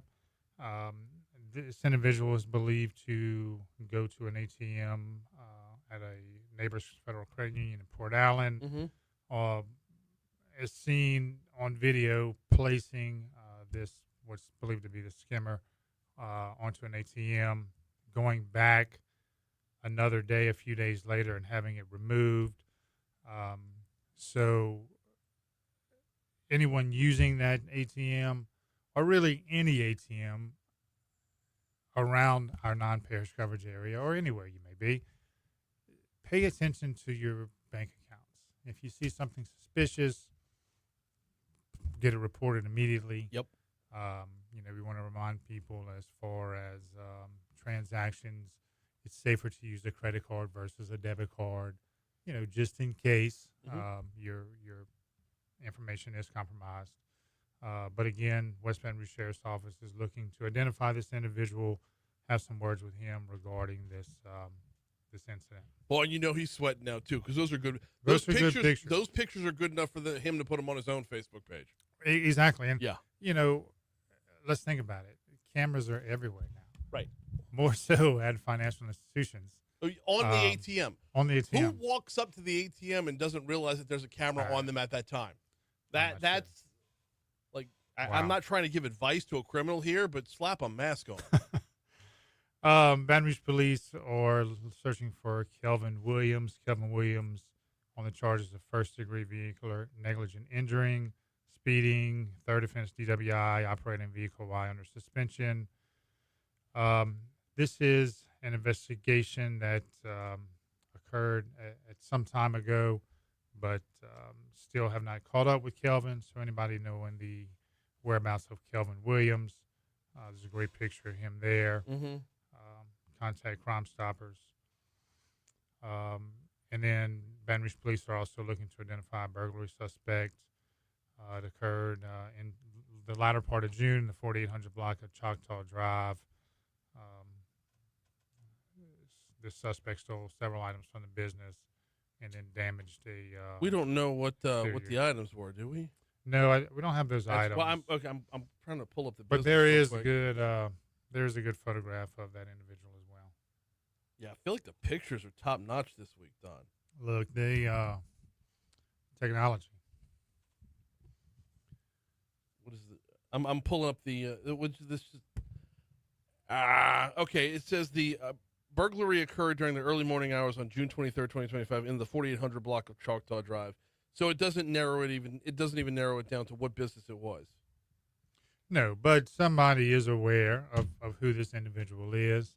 Yeah, I'm just where I'm going with this is if you work at the pawn shop, if you are bumping around Facebook Right, Marketplace, absolutely. if this was like a place that sold lawnmowers and somebody's trying to hawk a lawnmower, that's that as you raised mentioned, awareness. You mentioned the pawn shops, and they do a great job of vetting those items as they come in, and there's a great relationship between the pawn shops and law enforcement, and we have done some good things working together and getting these items recovered, and then questioning those who bring those in as well. Yeah, I mean 4800 block of Choctaw. You're not talking like this is not. It's not like a department store. It's not like no. It can help it's narrow not down an the outlet information. mall. It's not right. Moving on, Terrence Earls, 31 years old, wanted by the Baton Rouge Police Department on battery of a dating partner with strangulation, along with simple battery. Investigators believe that he and a female acquaintance were involved in a domestic altercation. Verbal argument quickly escalated to a physical altercation while in the presence of the victim's daughter. So anybody with information on Terrence Earls, contact Crimestoppers. We don't make it through a full segment without and without a domestic. We see these time and time again, and we talk about if you're friends with a domestic violence victim, if it's an acquaintance or you work with, and notice the person's everyday routine, and if something seems different, ask those questions, and it may be something that they want to open up, and you can offer some type of assistance. Well, and in times like this, give me this fugitive name real quick. This is a Terrence Earls. Terrence Earls. While he's today's suspect, he might be tomorrow's victim, because there are times where domestic violence the tables turn, and enough is enough, and worse things happen as a result. And I'm not always at worse, but it's the tables can be turned in a situation like this, and you end up with somebody who is acting out of self-defense. Well, it's not self-defense, but you see it go that route from time to time. You do, and once these victims have enough, they have enough, and there's only so many times that you can put hands on somebody, or even the verbal abuse as well. Right. And sometimes that is more than the physical aspect of it. Oh no, absolutely. It's a big part of it. The verbal, the mental, the emotional is all a big part of it, because that the mental and the emotional plays along into the repeated cycle of the physical. Absolutely. So absolutely. We want to see as much as we want to see the wrongdoers caught and innocent until proven guilty, but as much as we want to see those suspects caught, ending the cycle is equally as important. In the meanwhile, we got a scooch. He's Don Capoldo, Lieutenant Don Capoldo. We do Crimestoppers this time every week. Appreciate it, man. Thank you. Awesome. We ran over by the same 60 seconds that I borrowed on the front end. Appreciate it as always. No, my pleasure. Let me know when you want to maybe have the guys on. Whatever segment. I mean, if you want it to be within the Crimestopper segment, it'd be a great replacement for a week. Or if you wanted to make it a separate segment, I can do that too. I mean, what's best for you? I mean, I like the Crimestoppers segment because it kind of goes with everything. Yeah. I just didn't know how long are you. Oh no! What I'll do on that day is, and there's only one Thursday per month where I have something scheduled in the 7:15 segment. Well, what I'll do for that day is I'll broaden out to where it's 7:15 to 7:30, and then 7:35 to 7:50, so that there's enough room to run. So you want to look at the first of next month? Yeah, let's do that. That way, it'll kind of give you some time to work. Let me double check because I keep a paper calendar so I don't double book shit. Let me double check. Yeah, that, look and see. Let me know. And I'll wait to hear from you. Yep, can do. All right, and then we'll start talking about the banquet. Yep. Oh. Anything fun scheduled for this year? For banquet? For the banquet, yeah. Friday.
.756 Talk 107.3 FM WBRP mornings with Brian Haldane rolling right along.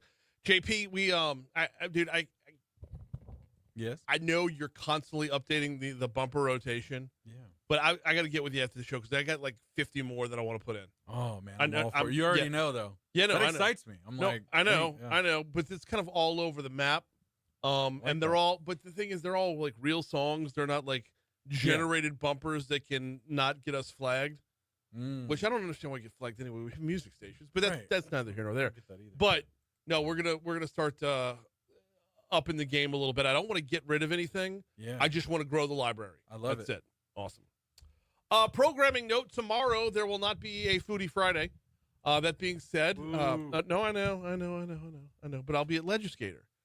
So I can't bring a restaurant up to Legislator because I can't share with you. That's right.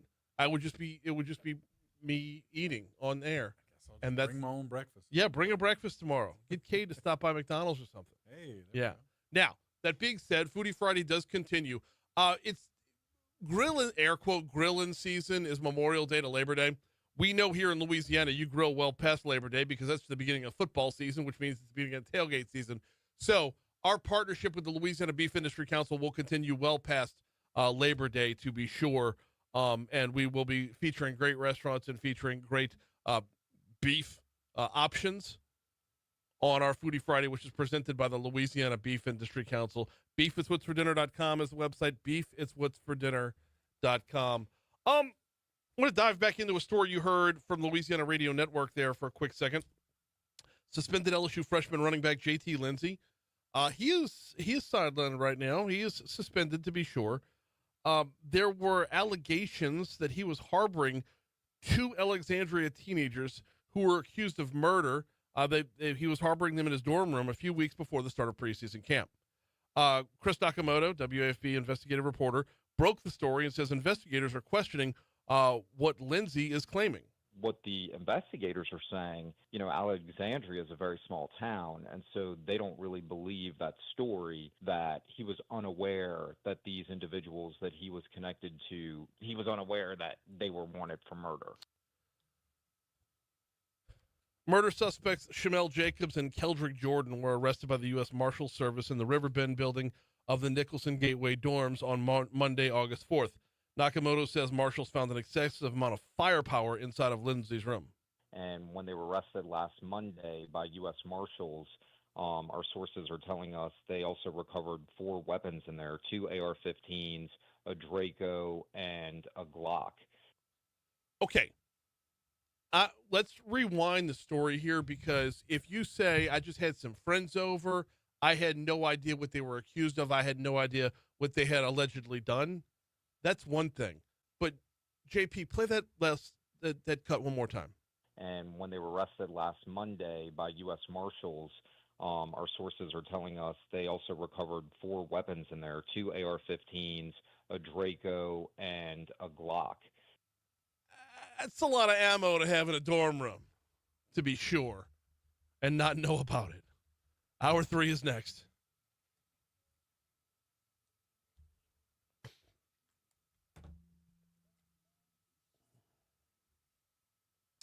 By the way, Alexandria has a population of just under 50,000. I know it's not a huge city, but it's not a small town either. Golden Meadow is a small town. All right? Yes, it is.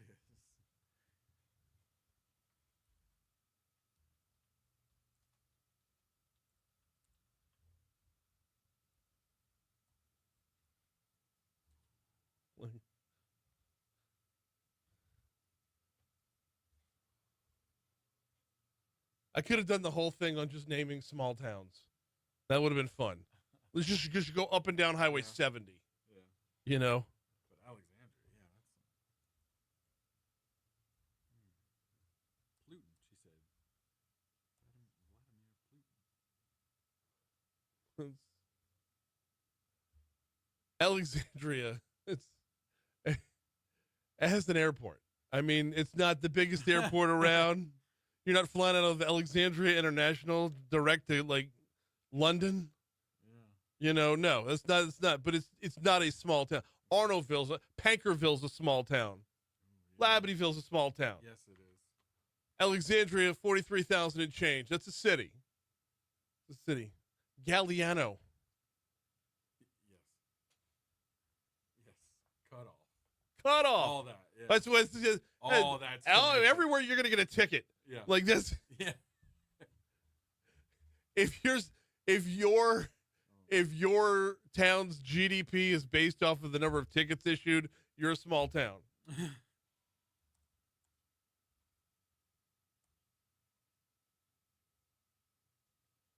All right. Dulac has 574 people. Yeah. Exactly. Yeah. Oh man. I mean, Nakamoto goes all, I-Team goes all big time.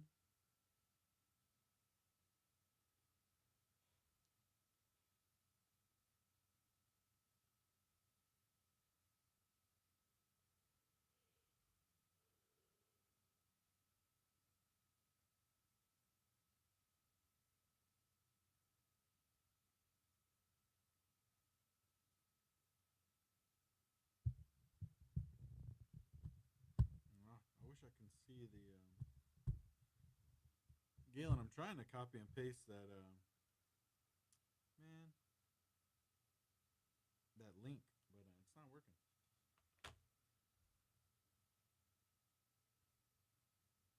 It said work this into your bumper rotation, but dang it, I can't access it.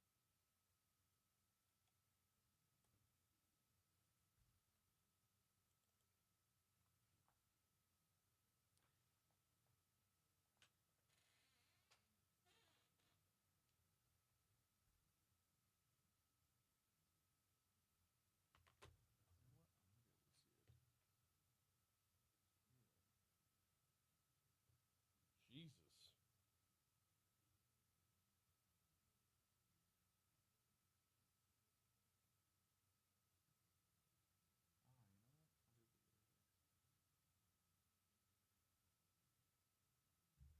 The platters, the magic touch.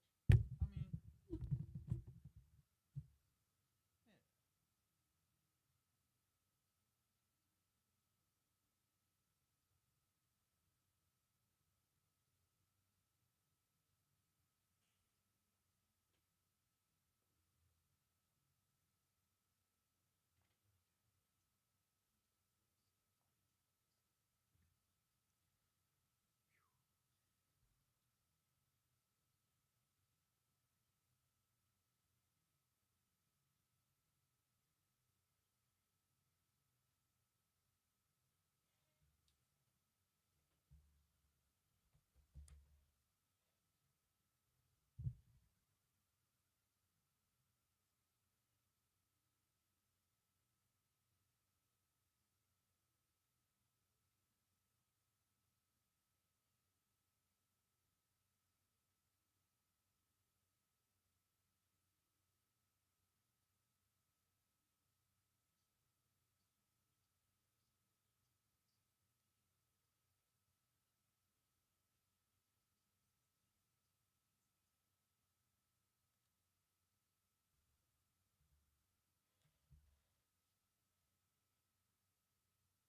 .806 Talk 107.3 FM WBRP mornings with Brian Haldane rolling right along. Hour 3 coming your way right now. We got Mike Strain slated for this hour. Cannot wait to talk with our ag commissioner because he's been a busy man. He just got back from Ireland. We got a lot going on in the ag world. It's the middle of hurricane season, to be sure. We've got a number of topics, but Ireland's probably going to rule the day here. So that's coming up in our next segment as he walks into the studio right now. Top of the morning. Top of the morning to you, Dr. Strain. Tis a fine morning here. Tis a fine morning here. Tell you what, before we get to Dr. Strain, let's take a look at this day in history. See what Cromwell did. What? I was where Cromwell did what he did. Oh. Yes. Yes.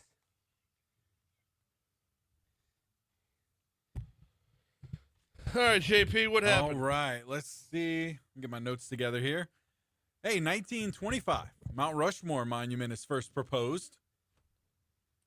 Really? Guess they figured, hey, anyone like that. So, 1941. yeah, at some point in history, it was on this day and when? 1925. A guy walks into a room and says, all right, hear me out. Walk with me here. Yeah. We're going to pick 4 presidents and carve them into a mountain. And they were like, you know what? Statues are good. Okay. Statues are all right. A mountain? You carve them into a mountain? No, we're going to pick 4 presidents.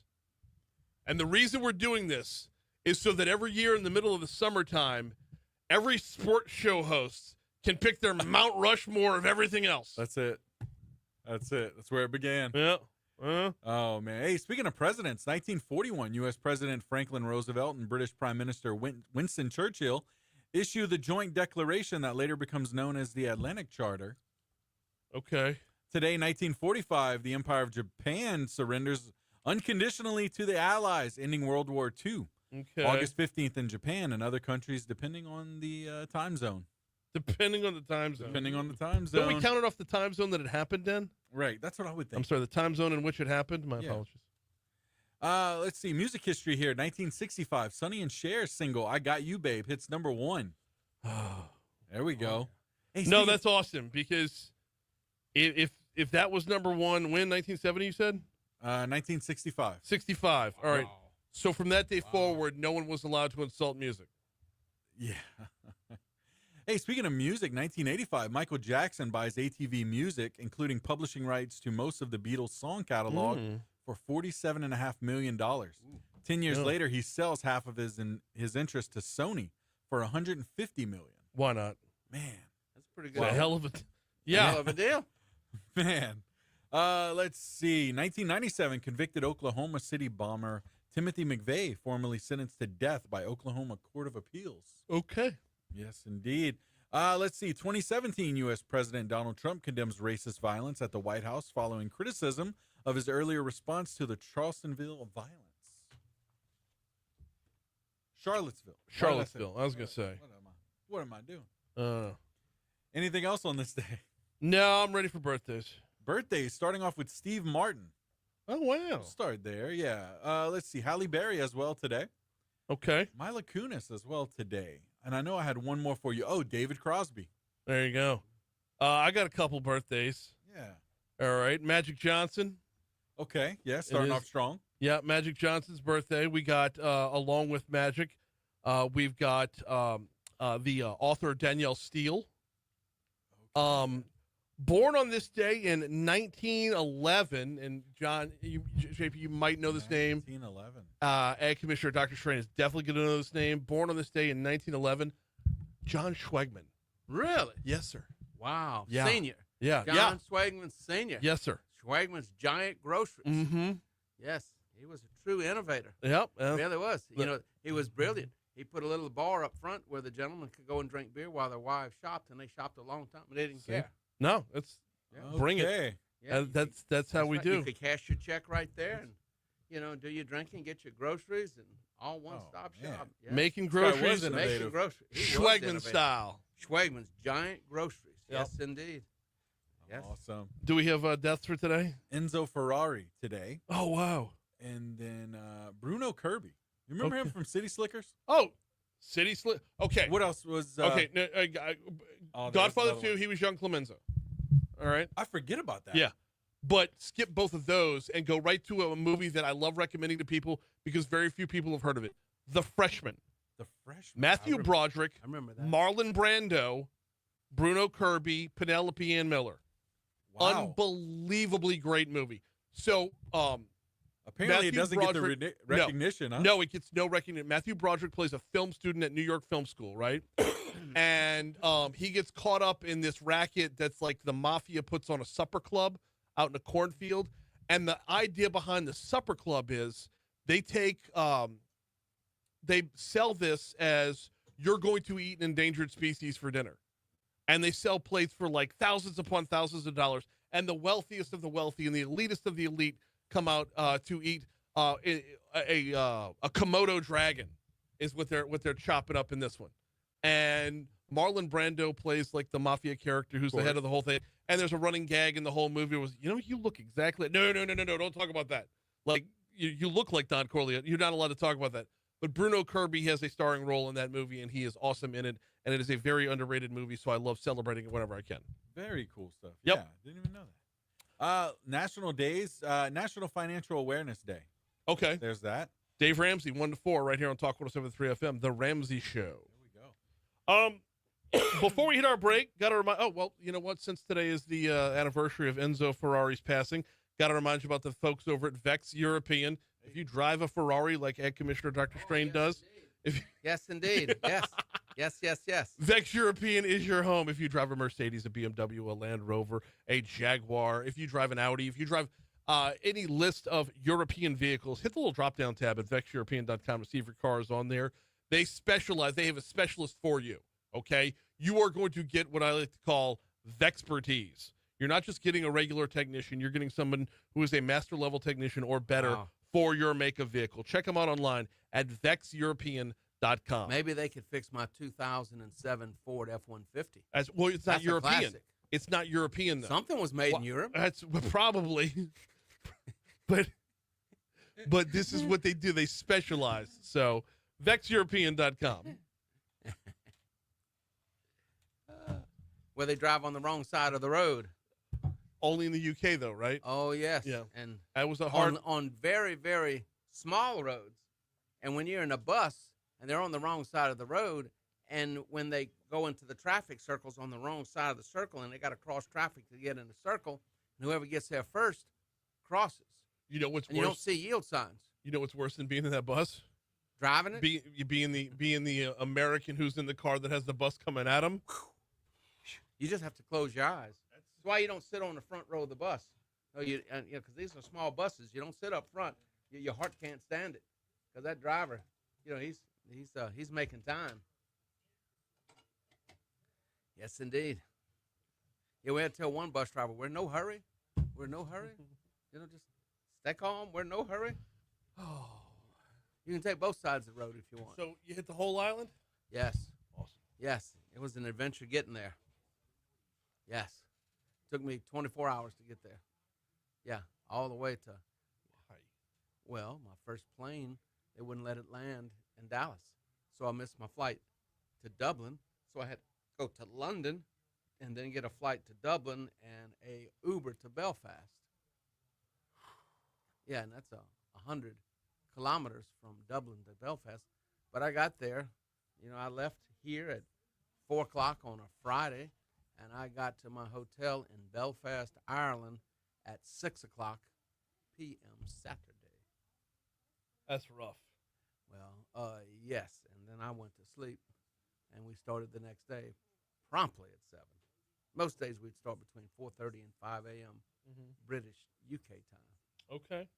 Very interesting.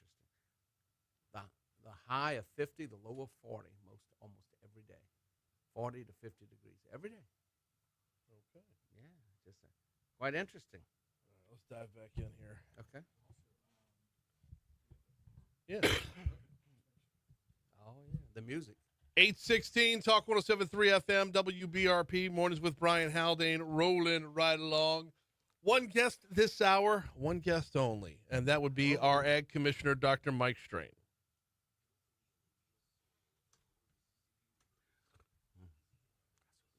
Good Creole tomatoes.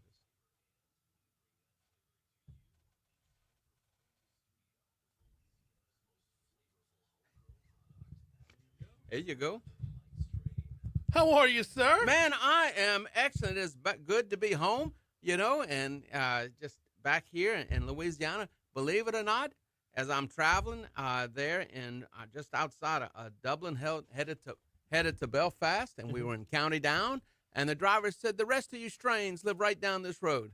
So our family was part of the Ulster migration after the flight of the nobles when they had to leave Scotland. So they went and got in Ireland. They went and got our family from Scotland and moved us to County Down in Ireland. And there are many family members. They live right there in the little town of Lurgan. Okay. And they said, right, down this road's all your relatives and up the road's the rest. And so right there, I was not able to go visit, but it's good to be able to be, kind of touch your roots and understand what's going on. Of course, we left in the 1700s, right? Okay. As did many. Yeah. They say that if you look in America, about at least 40% of the people have some genetic ties to Ireland. Mm-hmm. And they're very, very proud of that. And they'll let you know in a heartbeat that America was settled by the Irish. Oh, absolutely. And a few of the British, right? Yeah. And at least a couple of the Scottish, right? And so it was a very, very good series of meetings. It was a trade mission. The second one, I was on a similar trade mission in November of last year, and that was sponsored by and paid by the British government. So the British Embassy, and they invited, we had 6 ag commissioners from the United States. We spent a full week in England, but this one was focused on Ireland and Northern Ireland. Mm-hmm. And so this was with our National Association. And again, there was another 6 or 7 ag commissioners from the United States. And so the Foreign Ag Service, they fund these trips through our national organization, and it was focused on Northern Ireland, and we spent one 24-hour period meeting with top officials there in England, the United States ambassador, and also the chief veterinary officers and others from the United Kingdom. I've been invited to go back by the British government on a trade mission dealing with timber this time. Okay. Because that's a big deal, getting our timber. So I will go. Wes Ward from Arkansas, Amanda Beal from Connecticut will be returning probably in November on a trade mission focusing on timber, selling our timber and getting it into the United Kingdom, specifically in Scotland. So they want us to go there. And when these trade missions, as you know, I do a lot of trade missions. And, I've been told many times by our counterparts, it's not that you came, it's that you come back. And you continue to build these relationships. And if you look at, our relationship with the British Embassy, Miss Jennifer Groover and Will Sermon, I've been on 2 trade missions with them. And our new friend, Griana Rome, she is from the Embassy of Ireland. And then you work with, the chief veterinary officer of the United Kingdom. You meet with their chief food policy people. You meet with their chief negotiators and really get down to the ground level. Because the bottom line is UK imports 42% of their food. And we need that to come from Louisiana, from the United States. And they have great needs. And by God, if they got the pounds and the euros, we'll take care of that for them. We'll gladly, absolutely. do that. We will load the ships. What do they get from us? Well, if you look, almost everything. If you look at what they really need, they need grains, so they need corn, they need soybeans in order to feed their livestock. They need rice, they need potatoes, they need sweet potatoes. They need our cotton, desperately need our cotton. Linen's a big deal there. Linen is, and wool, but they don't have very little cotton, so they need that. They need energy. Mm-hmm. They need oil and gas. What I was really, truly surprised is that Northern Ireland has almost no minerals. When they built the Titanic, all that iron came from elsewhere, every piece of it. Really? Yes, and we went to Belfast to the shipyard, and it's still a shipyard there where they built the Titanic. And so there's a thing. Everything's go from from the beginning, quote, to the end of the Titanic at the Titanic Museum. But also found that in different areas, they've taken areas and made tremendous tourist attractions out of them. Mm-hmm. And it's an incredible thing. There's one that's called the Causeway of Giants, and it's on the coast in Northern Ireland, right on the North Sea, where the Vikings would come in. And there's a very unusual series of rock formations, and it stretches for miles. It's where these rocks in almost hexagons are shoved up out, and they're perfect. But they made a tourist attraction out of it. And if you look at these tourist attractions, that's become one of their main sources of income in Northern Ireland and in different areas of England, and they're very good at it, and people travel a great distance to come to these tourist attractions. There's a lot we can learn from that because they're limited in their natural resources, very limited, and we have abundant natural resources. I want to say one of those tourist locations is connected back to Star Wars. Yes. This is where Luke Skywalker was in hiding. Yes, and so that is actually, a very, or the very first Jedi old temple. That's right, and those structures are still there. We're also, if you are there in Belfast, where they built the Titanic. If you look across the channel, there's the castle there where a lot of the Game of Thrones was filmed. Okay. Look, there's castles everywhere. Yeah. And so I was also at the castle. You stay in a castle? Not overnight. Okay. But we did have dinner at Hillsborough Castle in the state dining room there in Ireland. And that is the site where the treaty was signed between, Margaret Thatcher and Northern Ireland and Ireland. It's where Benjamin Franklin stayed and dined, Hillsborough Castle. And that's one of the retreats of the royal family. And so, we were treated like royalty, literally there in the state dining room. We had dinner there one night, but you're touching history. Winston Churchill sat in those seats. Benjamin Franklin sat in those seats. Treaties are signed right there on those spots. And so you're able to immerse yourself and understand what's going on. I was also at the castle, and it is, St. Patrick. They call it St. Patrick's Castle, where St. Patrick converted the last pagan king of Ireland to Christianity there. Oh, and wow. a lot of the castle was destroyed by Cromwell. I mean, he destroyed it, and it was a castle and a fortress that predates the Romans, predates the 4th century. And so Cromwell, he did attack it when it was a monastery, actually. It no longer was a military fort, and he attacked it, and he killed 3,000 of the local people died in that church under Cromwell. So we left from there, and we went to a hunting camp, a farmhouse, and the chapel there is from the 1500s. But it's the site where King Charles I was held at that hunting lodge for 3 days, and on the steps, and I have a picture of me on the steps in the spot where King Charles I met Cromwell for the first time.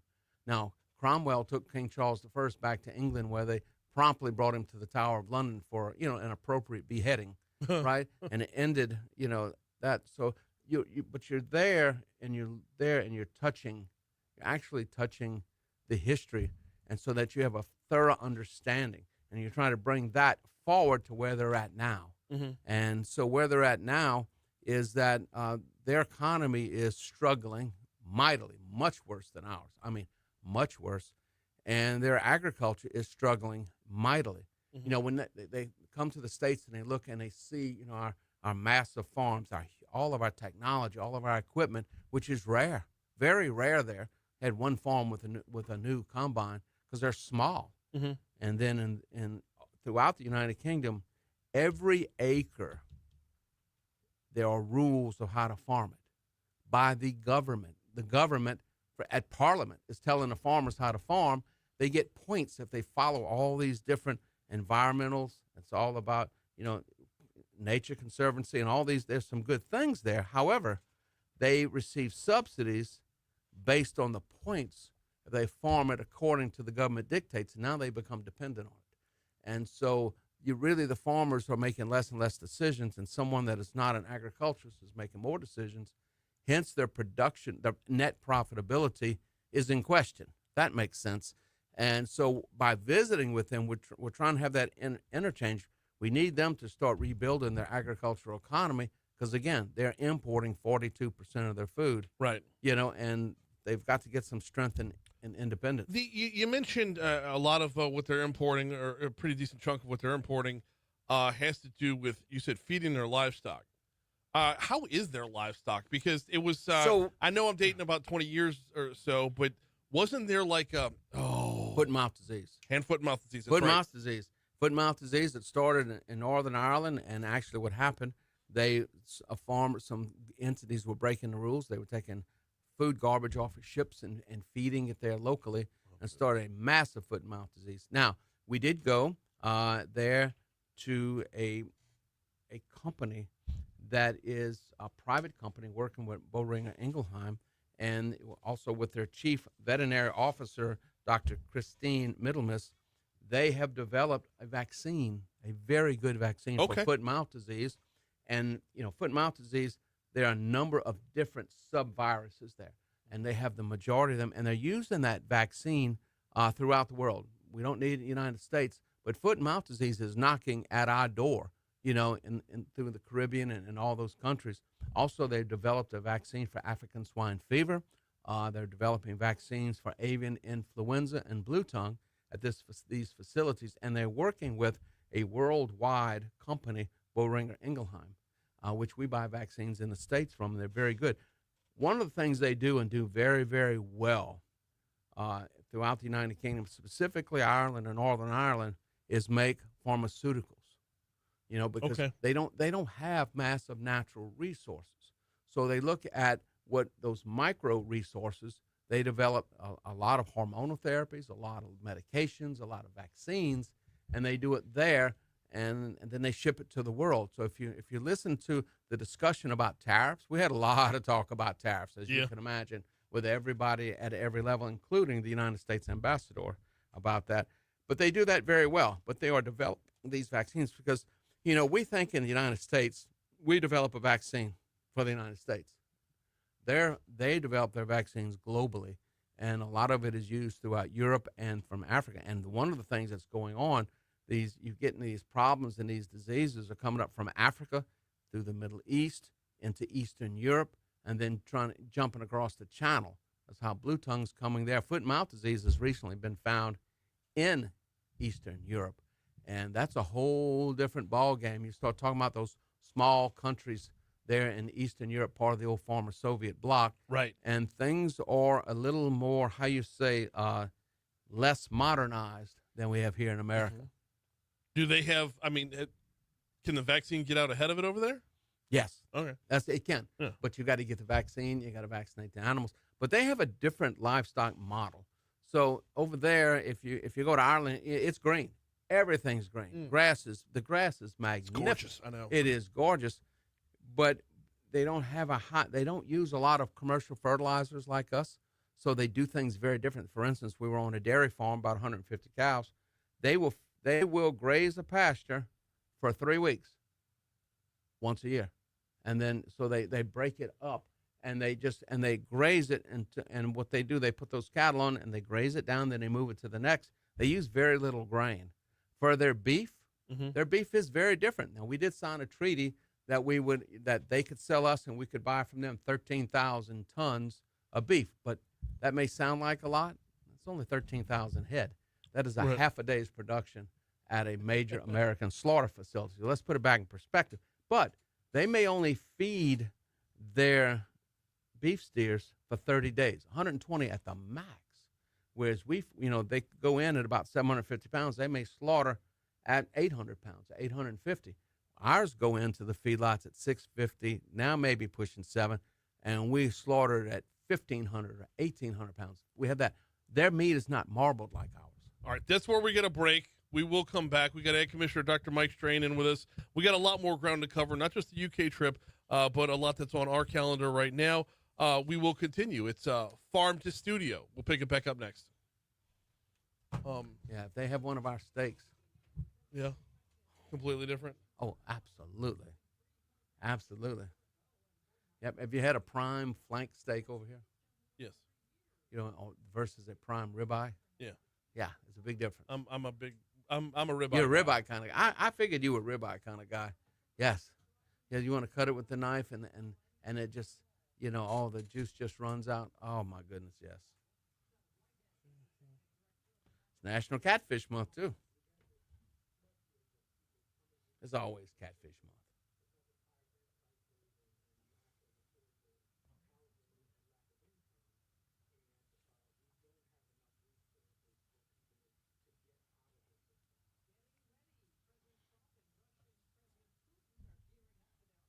We did go to Jameson Distillery, and they gave us, and we were, it's a fine afternoon. Did I tell you the Jameson story? No. Did I tell you, I've been to Ireland.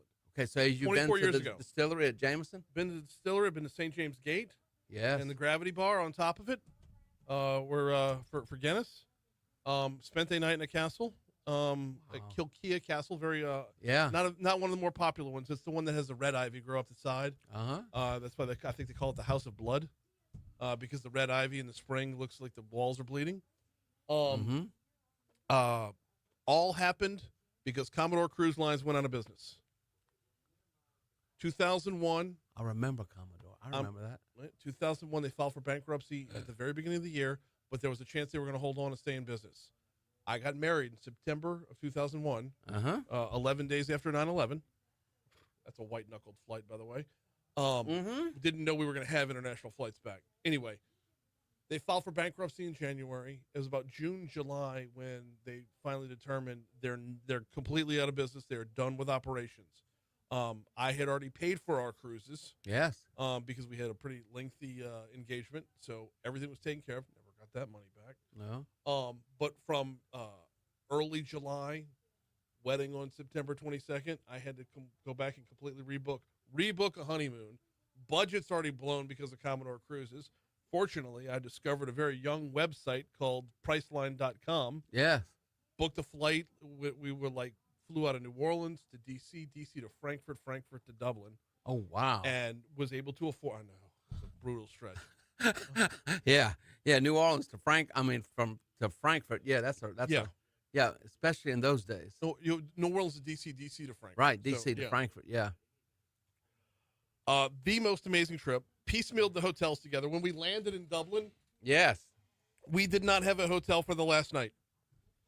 It was looking like the last night of our honeymoon. We were just going to be walking around the streets of Dublin with our other luggage.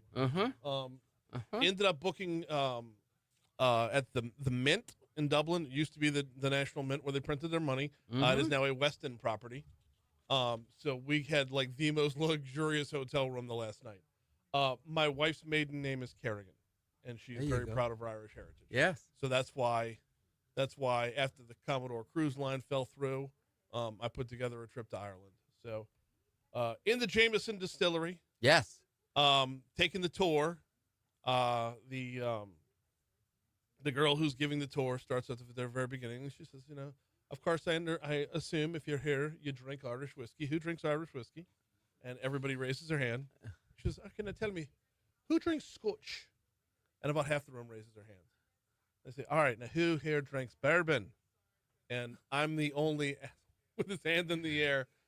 She locks eyes with me and stares at me and very coldly says, what's wrong with you? Savage. So it was all, the whole trip was just amazing. We've got to go back. I mean, it's 24 years ago now. Yep. So one of the amazing things, we were there, by one of the oldest castle that was, I guess they first fortified it, prior to year 400. But if you go on the dairy farm, they got fairy forts out there, which means they were wooden forts, and it predates when they built with stone. And they were all eyesight to eyesight, because at night you had to go to the fort because it was like the Wild West out there. Oh, yeah. I mean, and that particular castle where the monks were, it would be attacked 5 to 9 times a month by local marauders. So you think about cowboys and Indians in the Wild West, that's how Ireland was, for a century. And that's why you go there, and they got all these battlements there. But about once a week, somebody's trying to raid and steal stuff, And I said, well, there's nothing here to steal. Right. So, oh, yeah, well, the monks kept their relics. It might be the bone of a saint, right? Right. They always kept it in gold reliquaries. So they're coming to steal the gold box. Right. Yeah. Yeah, they're not just taking the relic, they're taking the box. So if they just left, the relic in a wooden box, the raiders wouldn't come. They all thought, there was all this massive gold, because at the end of the day, at that time, who owned all the property? The church. The church. Yeah. And so, and they would buy gold and jewels and that sort of thing for, quote, the glory of God and the power of the church. And they would use that to cover their Bibles and their crosses. Not personally, but there was that wealth. The marauders always wanted that wealth. Yeah. Yeah. Oh, here's a picture of it with the red ivy. Let's see. Oh, come on now.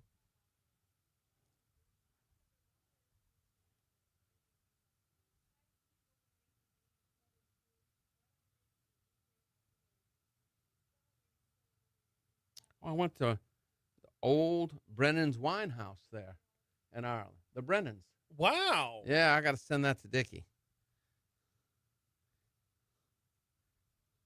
Yeah, here we are tapping the barrel. You can see, 22-year-old whiskey right out of the barrel. He'd mix it. Yes, at James, and that's their stills. Triple still too. Ooh, yes. Yeah. Yes. So as you're approaching, it looks like it's bleeding. Uh-huh. We're back? All right. So this dairy farm, before it was a dairy, they raised horses for the British Army there. Oh, wow. Beautiful and magnificent in the middle of absolutely nowhere. Also, yeah, and it's all in the middle of nowhere. Well, that's their dairy cattle on that farm. 838 Talk 107.3 FM, WBRP, Mornings with Brian Haldane, rolling right along. Scrolling through Ag Commissioner Dr. Mike Strain's photos here as he just got back from Ireland. There's a lot going on. I mean, look at this. Yeah. We have no sense of the word old. No, we really don't. You know, we talk about an old building here, 200 years old. You know, when you talk about an old building there, you know, they date it to the Normans or the Saxons, right, or before the Saxons. You know, on my last trip, I was in a Saxon church that the Normans conquered in the year 600. So the small part, and it's in the absolute middle of nowhere, but there was water. That was the big deal. Yep. And then the Normans added on to the Saxon church, had 12 pews in it. You know, and where you walk into the church, you know, you could see where footsteps have worn the stone over the centuries. You think about that. That church has been in use, you know, over 1,500 years. Yeah. Yes. All right, well, yes. like just in perspective, okay? We're here at Guarantee Media, right? The building that we're attached to is the original Baton Rouge General Hospital. To us, that's old. That's old. It's 100 years old. Our company's 100 years old as of next year, right? Right. To us, that's old. No. 100 years is a blink of an eye. Yes. And that's the part that's so hard to grasp. So, like in Dublin, they've got this area called Dublinia, which was all preserved from the Middle Ages, and even that isn't the oldest stuff around. No. Like it just No. I don't know. No. So in Northern Ireland, and we're right there on the coast with the North Sea at the Causeway of Giants, and they preserve the Vikings actually built a small seaport there so they could raid much easier. Yeah. They held that area. And so you want to make the raid as easy as possible. So they built, you know, they cut down the side of a hill. They also had built an inlet where they could park their ships so the waves wouldn't beat them up. Mm-hmm. And then they show you, well, those are the sheep islands. I said, what do you mean sheep islands? So that's where the locals would put sheep on the island, hoping the Vikings would just take them and go home. Oh, okay. Right. Yes. And so, and you think about, you know, the Viking raids, you know, in around the year 600 and how all those things changed. And yeah, but when you start looking at history, it goes, and to the time, you know, especially at these castles, and think before they had stone, they were made out of wood, and there were vast forests that aren't there anymore. Mm-hmm. Vast forests that were cut down for the wood, you know, to burn for fuel, to build homes or whatever, you know, and it changes the ecology and the landscape. But it is a very old country. Yes. Yeah. Absolutely. We got to bring it back home. We got a lot more to cover here. Let's bring it back home for some local headlines as we have our Ag Commissioner, Dr. Mike Strain, with us. I know we're nowhere near Easter right now. I know, but Elmer's has been bought out by a kind of a private equity entity. I've been to Elmer's a number of times. It's a magnificent facility. And look, it's you not and I Easter. have discussed Elmer's at length. It's not Easter without Elmer's Heavenly Hash. And whether you like the chocolate or the strawberry, of course, and your pecan eggs, and all the other just the wonderful things. Mm-hmm. And look, we're counting on them.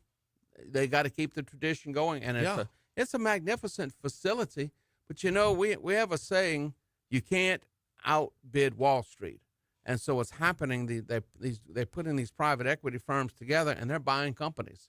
You know, they're buying veterinary hospitals, and absolutely, corporate America comes and buys them up, and then they try to run them on a corporate model. But you know, people like their hometown veterinarians, and we don't have enough. We have a shortage of veterinarians, especially large animal veterinarians. And it's the same thing in the United Kingdom. It's the same thing everywhere. There's a tremendous shortage of large animal veterinarians, and it is a problem. I mean, I get calls, And I give, for instance, one gentleman that runs an auction house called me and said, look, my veterinarian that's been here for 40 years said he's going to retire. Of course, he's in his 70s. Mm-hmm. And he said, I can't find someone to come take his place and work the auctions, palpate them for pregnancy and do all the things you got to do to move them through. So what are we going to do?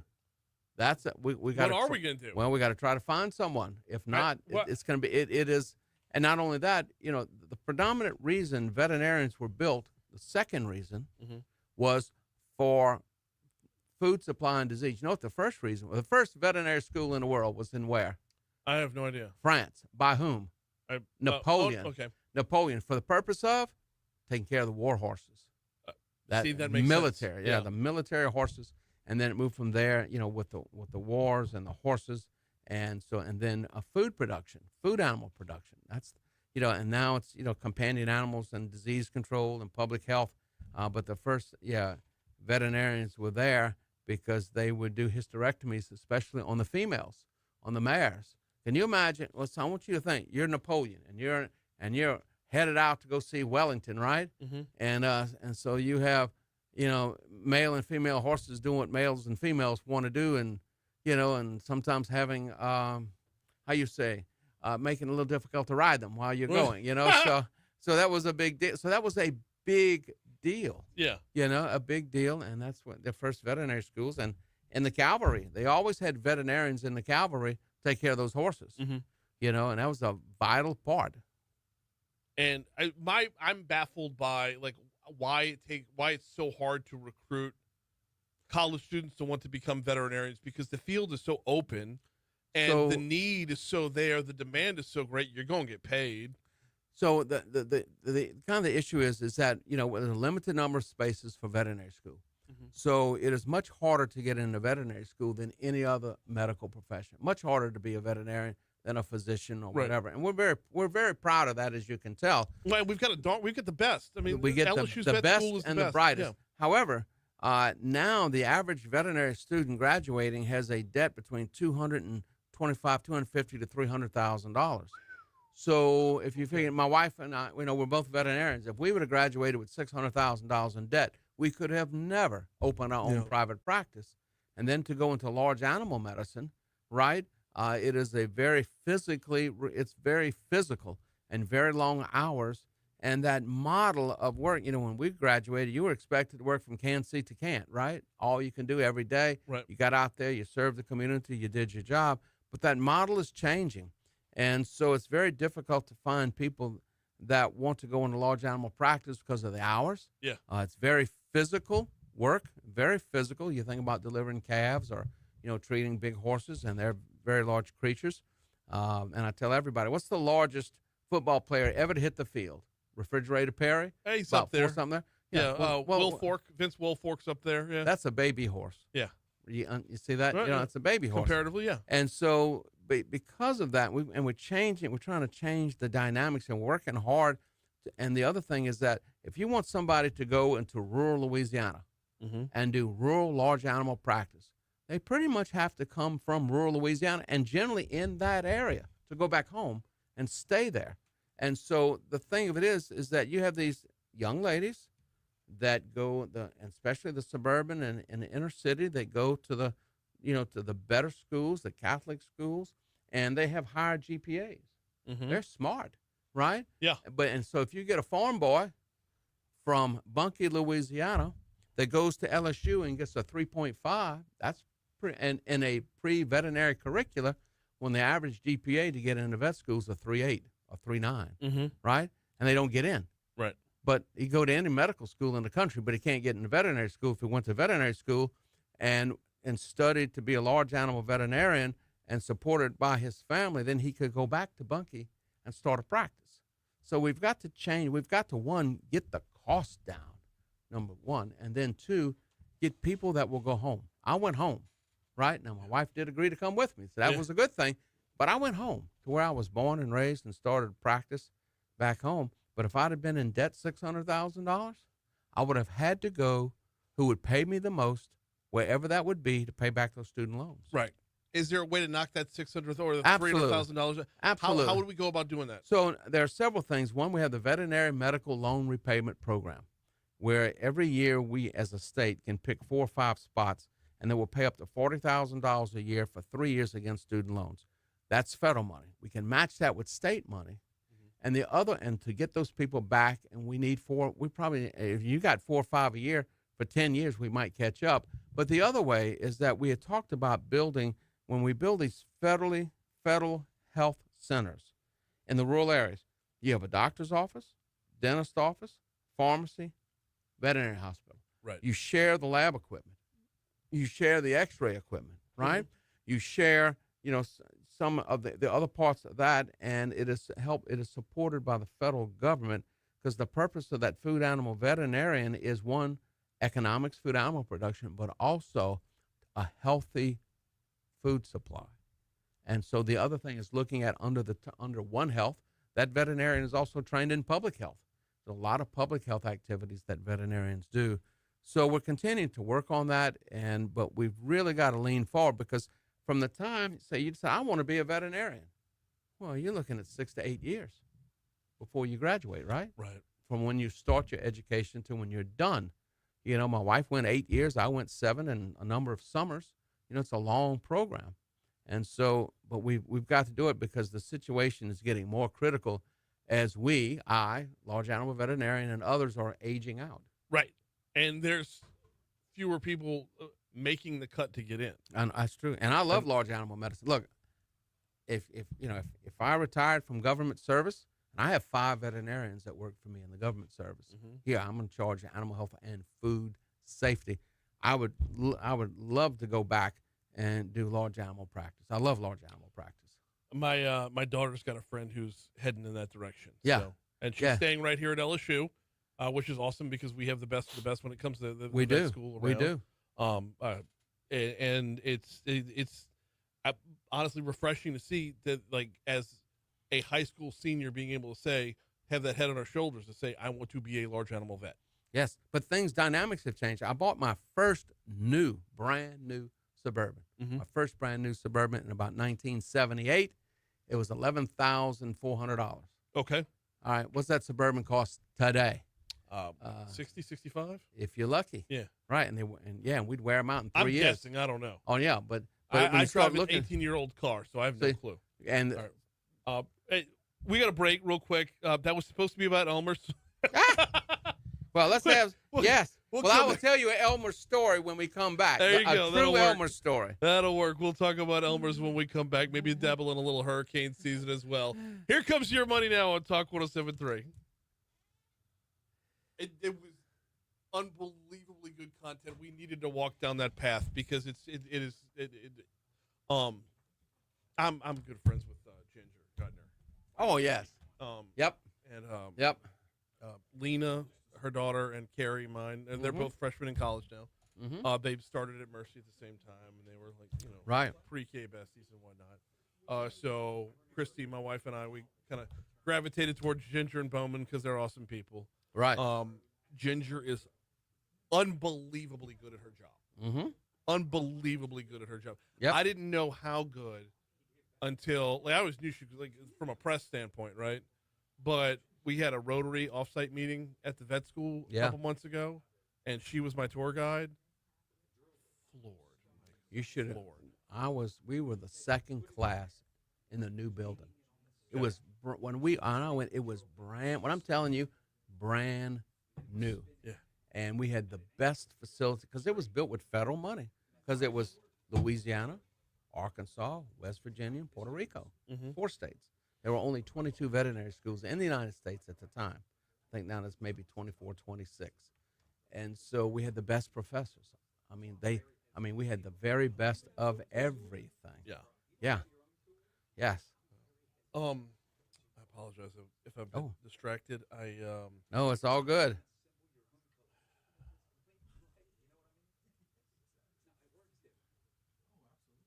How we doing? Good, doctor. How are you?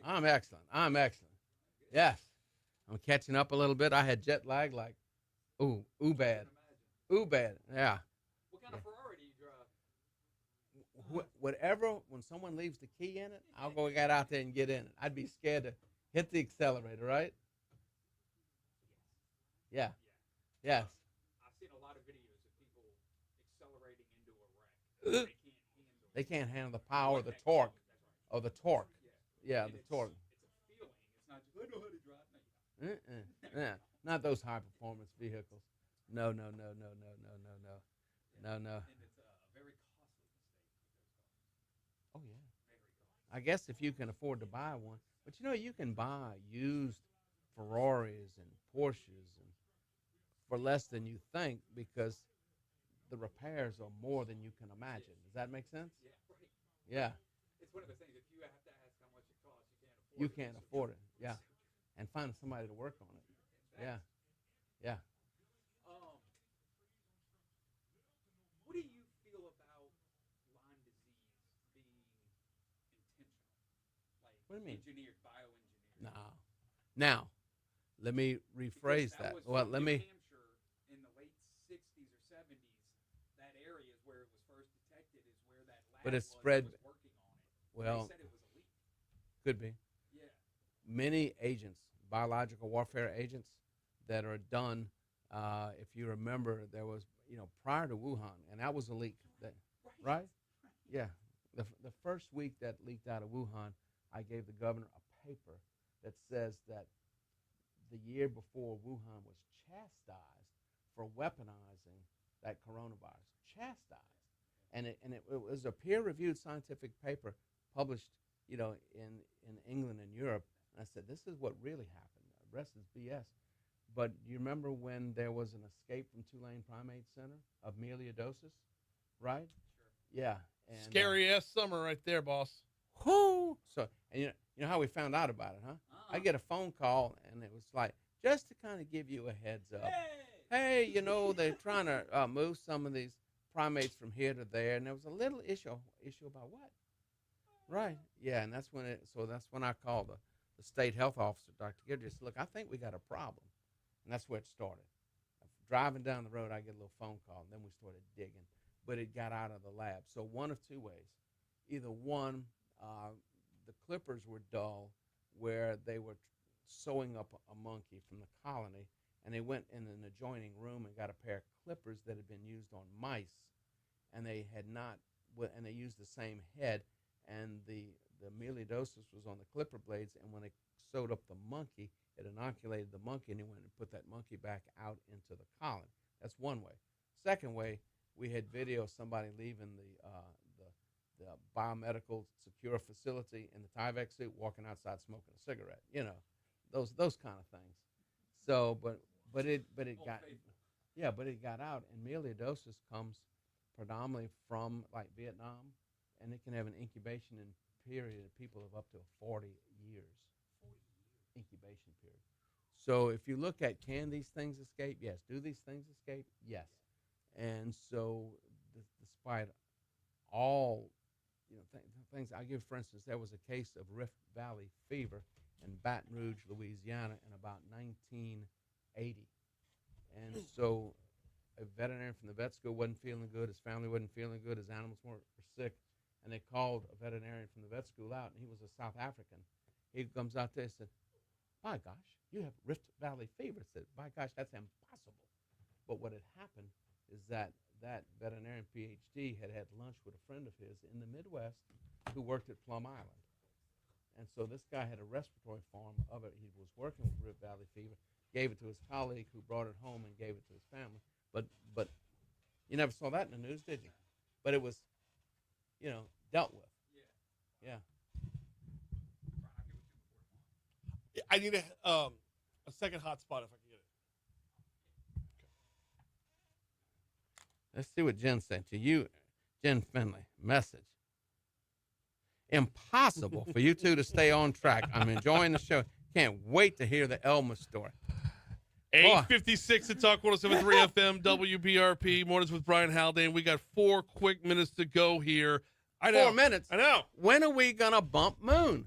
You know what? We're actually, well. Oh, we can do that talk today? about that yet. Yeah, no. Lord, yes. No, so I need to be in on that. I need to be in on that. So I'll tell you the true Elmer story. Yes, tell me the Elmer story. And so Tank Powell was my running mate when I was in the legislature, and Elmer's was in his district. Mm-hmm. So he would have boxes of Elmer's chocolate, and he'd call across the legislative chamber, are you going to vote with me today? They said, you got Elmer's? Absolutely. And he handed it to me, and we would, how you say, airlift it to them, right? Yeah, toss them a gold brick egg. You get a gold brick. If you know, Gold it said, brick's my yeah, favorite. you got to be with us, Heavenly Hash, and so, oh my God, we were terrible, Oh, yes, so yes, good. yes. And so good, yeah. Gold bricks and Heavenly Hash were the currency of the day. Will Elmer still be here? I mean, is yes. there any way to predict with this equity firm? Oh, like I think absolutely. business as Because usual. if you look at if you've been to their facilities, ultra modern, state of the art, they got the finest equipment, right? And it's it's got to stay there. And I think where that comes into play is that if there's any issues there that we would need to make sure we work with economic development, local and state, to make sure they stay here because they are an institution. Also, Elmer's chocolate is very much a regional thing here. It is. Fresh local, right? Elmer's is here. Yeah, and so that's part of Elmer's is part of our holiday custom. Yes. And so that's why they got to stay here. And I will say this on the air, it's in their financial best interest to stay here and stay in this market. Absolutely. Yes. The only thing I've never understood, Dr. Strain, and that is they are an absolute Easter staple. Absolutely. But where are they for Halloween? That's a good question. I know. How would you like to have Spooky Heavenly Hash? Think about that. That's a new name, Spooky Heavenly Hash. Spooky Heavenly Right? Hash. Oh my God! And the gold brick surprise, right? Yeah. Yeah, they can make little ghosts out of gold brick eggs. Nothing better than gold brick. Gold brick's my favorite. And they do have that gold brick that you can kind of heat up in the microwave and pour over your ice cream in the jar. In the I was jar. raised on that. Oh my gosh, that's incredible. Now you see, now I got gold brick and ice cream on the brain. Yeah. Right? That's right up there with crawfish on the brain, right? We have an envie, as we say in French, right? We really got to have some. All right. Well, that's a good thing to have on the brain. With as we get out Louisiana of here. pecans. Got to have Louisiana pecans. You have to have Louisiana yes, pecans. there's nothing better than our pecans, whether they are from Bergeron. You may say Bergeron. Yep. It depends on what side of the river you're on, or Little Eva or Cane River. Cane River. Oh, Cane River. With the chocolate. Yes. The chocolate. Cane River, the chocolate-covered pecans. Ag Commissioner Dr. Mike Strain. We do this once a month. We call it Farm to Studio. Programming note, I'm on the road tomorrow. We'll be broadcasting live from L'Auberge in Lake Charles for the Legislator Conference. Yes. We'll see It's a big deal. Yo, it is. It is. Thanks as always, Dr. Strain. Thank you. Moon's next. Stick around. All right, Facebook, I got to bounce. It is going to be a busy, busy day over here because I am nowhere near ready to hit the road yet. So, and I understand. I'm doing an hour-long presentation for the Public Relations Association tonight. So we'll see y'all tomorrow. Yes. So when I left